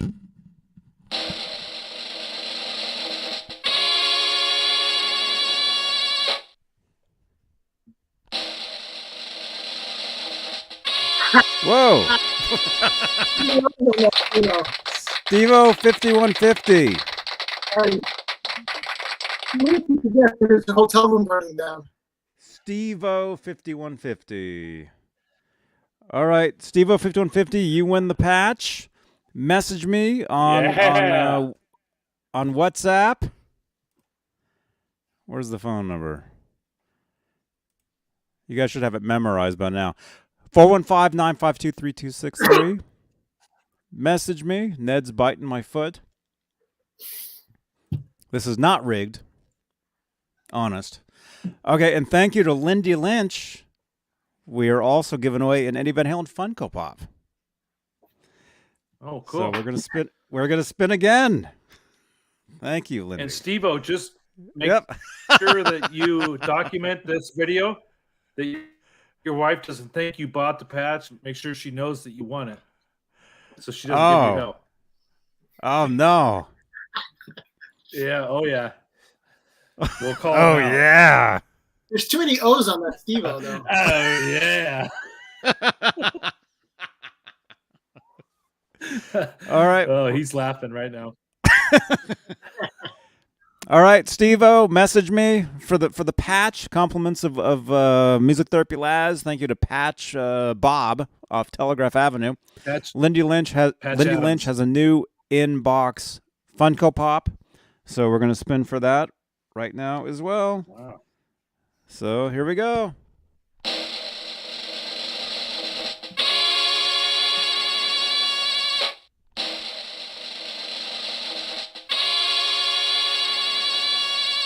Oh. William, is it D. Silva? D. Silva. Silva. William D. Silva. You win a Funko Pop. Cool, dude. Thank you again to Lindy Lynch. Thank you so much. Thank you. There you are. There you are. So please message me. Message me where to send, and we will get that to you. Thank you again, Music Therapy Laz and Lindy Lynch. Thank you so much, you guys. Wow, this has just been action. Oh, I'm getting text from Kurt with the C. He's asking, who is this cat? And I said, that's Lewis from FairField Guitars. He makes legit straps. Check him out. So Hey, Kurt with the C. We haven't heard from you in a while. Funko Pop. Oh, Johnny's. I've got it. Oh, Lewis. Let me see Hello. your. Oh, You guys have the same thing? Ah! Yeah, we got the same phone case, brother. Oh my gosh. What do I have? I'll tell you a funny story. I was again when I met up with Phil X. Like, I'm in awe of this guy standing in front of me, and he looks at me. And this was like 2 weeks ago, right? 2 weeks ago. If you guys have time, I'll tell you a funny story too. But he looked at me. Ahead. He looked at me and he's like, "All right, send me your number." And I called him, and obviously the Unchained. That's his ringtone is Unchained. Oh my gosh. But the funny part is, he looked at me. He's like, "Dude, where'd you get the iPhone cover?" I'm like, just go to Google and Google like Van Halen iPhone cover. There's a bunch of them out there. He's like, "I need one of those. I gotta get one of those." No, I'll tell you something. I met him for coffee. He wanted a couple of the dog chain straps, so I brought him a couple of dog chain straps. And while we're going for coffee, before meeting with him, I told Mikey that I was meeting with Phil X, and Mikey's like, "I would have a million questions for this guy." So I was joking and I was laughing, and he's like, "What's so funny?" I'm like, my friend Mikey would have like a million questions for you. He's like, "Call him up right now, FaceTime. He's get one question. Gosh. Call him up, FaceTime. We'll answer a question for him." And so I call Mikey, totally unprepared. So he's like, "Hey, what's up?" He goes, "How'd it go with Phil X?" I go, "Ask him yourself." And I turn the phone, and Phil X is standing there, and he's like, "You get one question." And he like freaked out. He's like, "Well, there's so many questions going on in my head right now. I don't know what to ask him." So obviously Phil X's phone goes off, and it's Unchained. He's like, "I got to run outside. I'll take this call. I'll be back in a minute."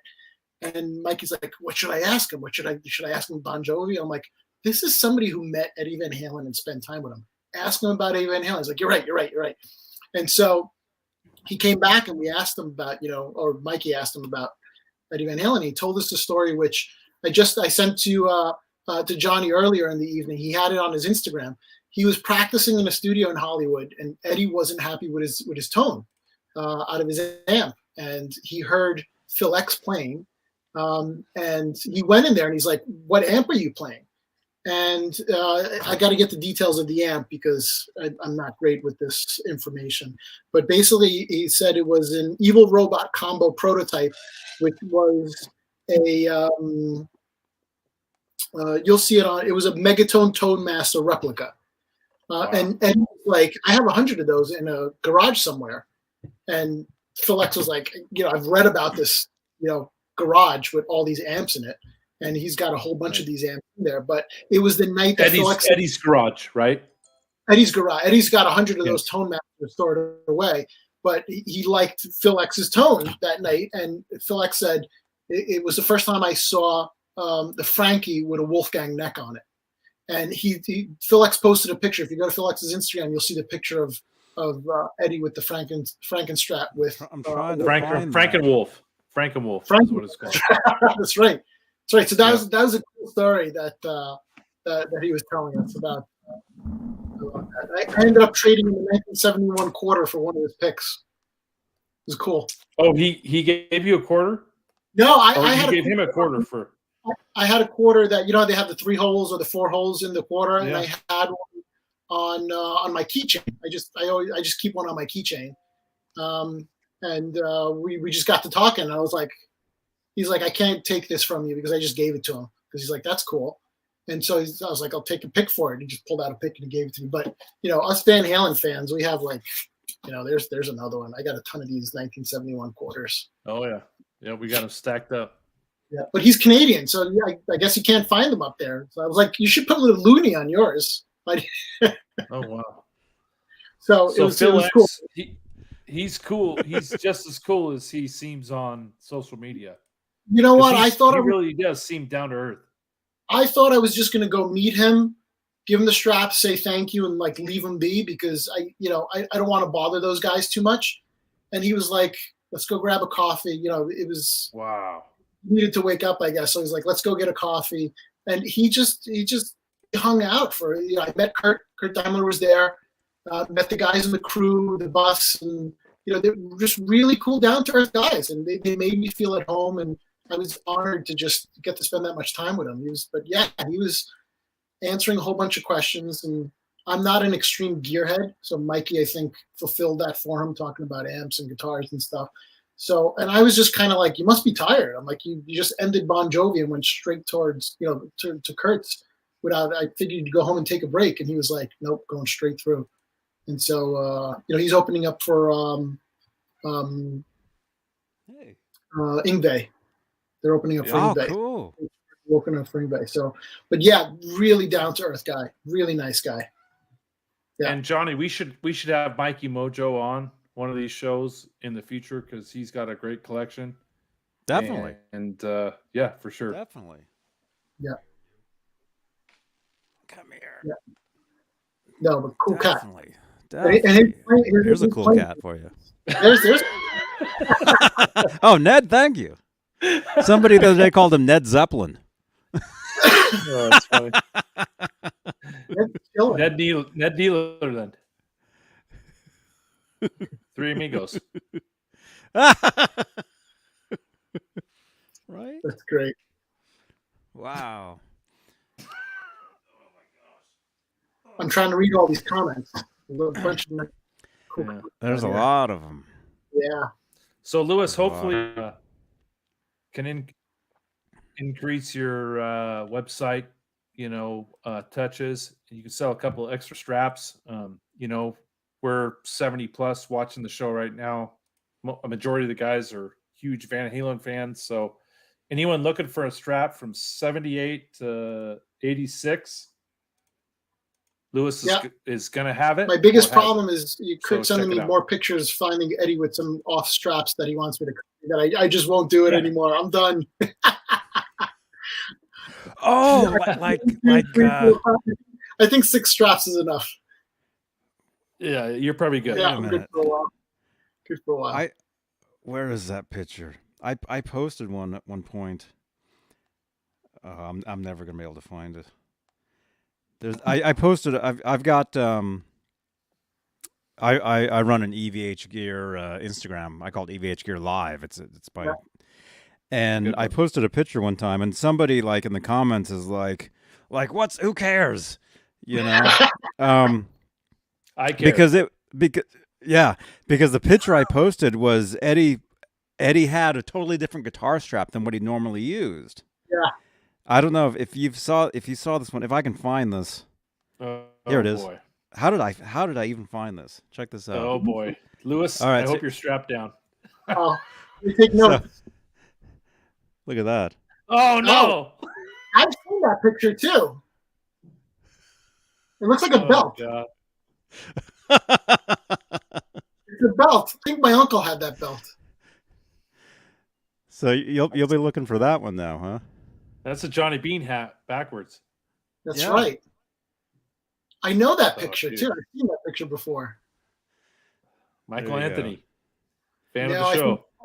I think I'm done with health. I'll play that before we end too. So those of you that just tuned in. Let's watch it again. Man. Yeah, man, cool Uh, stuff. Like that's the to me, it's like getting the body and the look of the guitar to be close, and then obviously the sound is a whole nother animal. But then getting the strap and the picks and all that is part of it, and I commend you for tackling that avenue.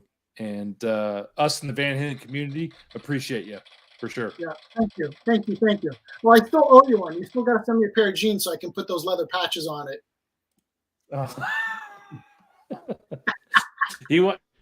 Johnny, he wants to make me 1984 Van Halen pants with all the patches. I said, send me a pair of jeans and I'll put a whole bunch of leather patches on it. All you got to Dude. do is find that shirt, the one with the dice. The dice, yeah. When I was a kid, my grandma made me those pants. I had those pants. Those go for big bucks now. Wow, dude. You know, We'll talk, man. I would love to have another pair of those. send me a pair of jeans. I'll put them on there for you. That would be awesome. You know Frankie Linda? Frankie, Yes. he Rat. had a Yeah. He had a pair made. Yeah. He's Right on. he owns a Oh, couple of- he's playing in a Van Halen tribute now. He is. Yep. Yeah. He had those pants made. So I called him once and I was like, "Where'd you get those pants?" He's like, "A friend of mine just made them. Just, sewed on a bunch of leather pieces on there." And I'm like, "I'll do it." Maybe that's my next That's way. cool, Denim pants with leather patches on it. Maybe that's what I should do next. There you I'm go. sure my wife has a lot of pair of jeans she wants me to get rid of, so I'll figure it out and I'll send you a pair.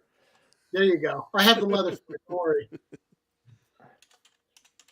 And Lewis, while Johnny's typing away, what are some of the people that in the what's called social media community? Who are some of the people that have gotten your straps and have kind of appreciated it and posted comments on it?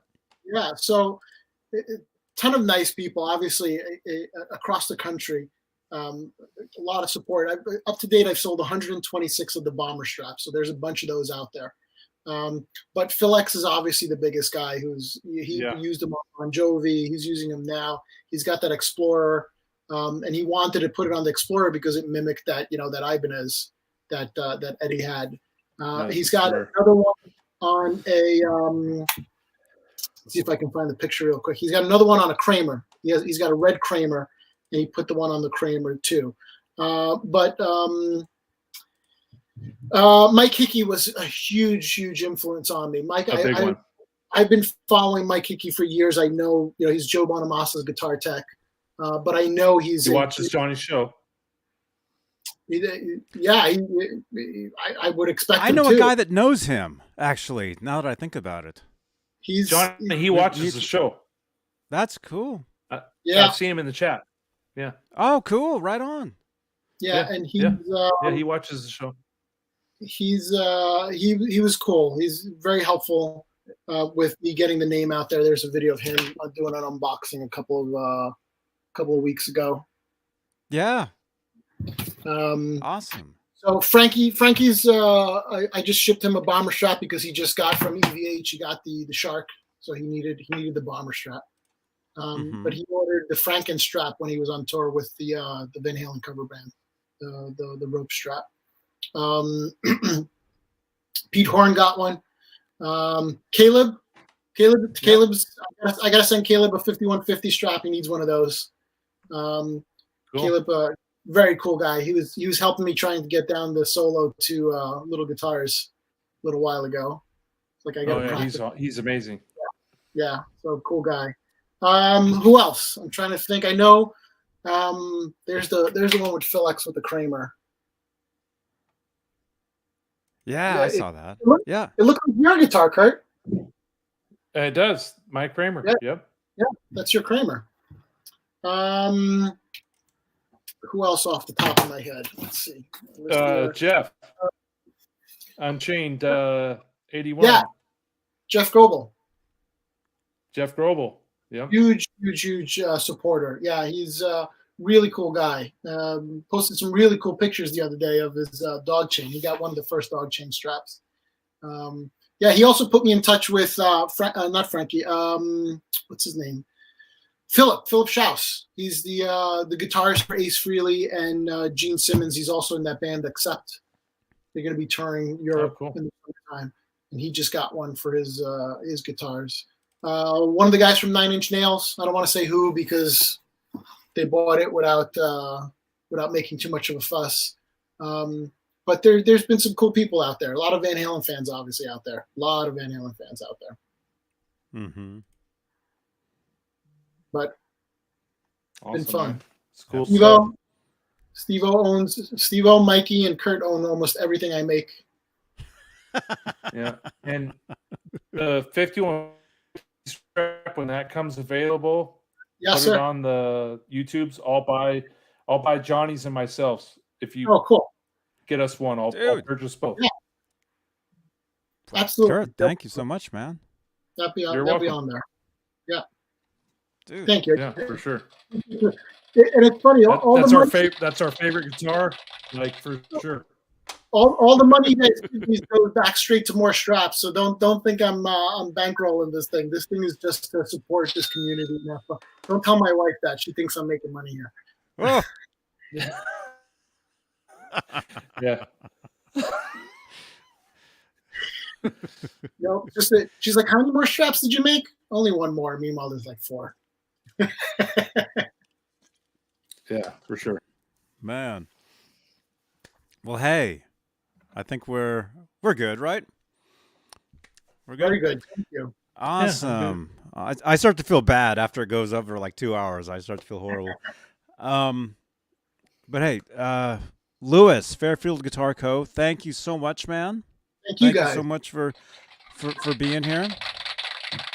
Much appreciated. Check him out on And- Instagram, Facebook, and he should probably be on the Discord. I'll send him a link. I think Lewis would Join love our the Discord, but check him out. Join our on- Discord, man. Yeah, join our Discord. Thank Have you. a great time in there. Yeah. If you think there's nerds out here, wait till you get into that place. Love it. More tracks. Cool. Cool. Yep. Well, yeah, come back anytime, man. Thank you. This is awesome. Kurt 5150. Thank you again so much, man. And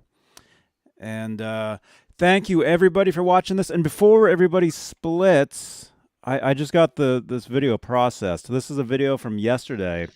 Laz and I were record shopping. We do walkthroughs of 2 different record shops on Telegraph Avenue. So check out this video. I'm spamming the chat with. Check it out. It's about 20 minutes long. You guys will dig it. It'll give you the real sense of that era of here. It's awesome. It's awesome. So yeah, please check that video out. It's like 20 minutes. Thank you so much to our channel members. Thank you for all your support, you guys. You guys are awesome. Thank you, thank you, thank you.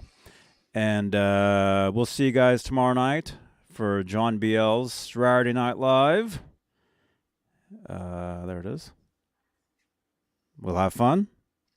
We'll be talking about a lot of different stuff. Thank you so much. Thank you, guys. Thank you guys again. Maybe this. Yes. Yeah. All right. Rock on, everybody. And I'll play this one more time before we go. All right. Johnny Beane Nice TV. Bye-bye. Don't hang up, Fairfield. Don't hang up. Hey, this is Michael Anthony right here, and you are watching exclusively Van Halen on the Johnny Beane TV. Keep it there. Woo! See ya!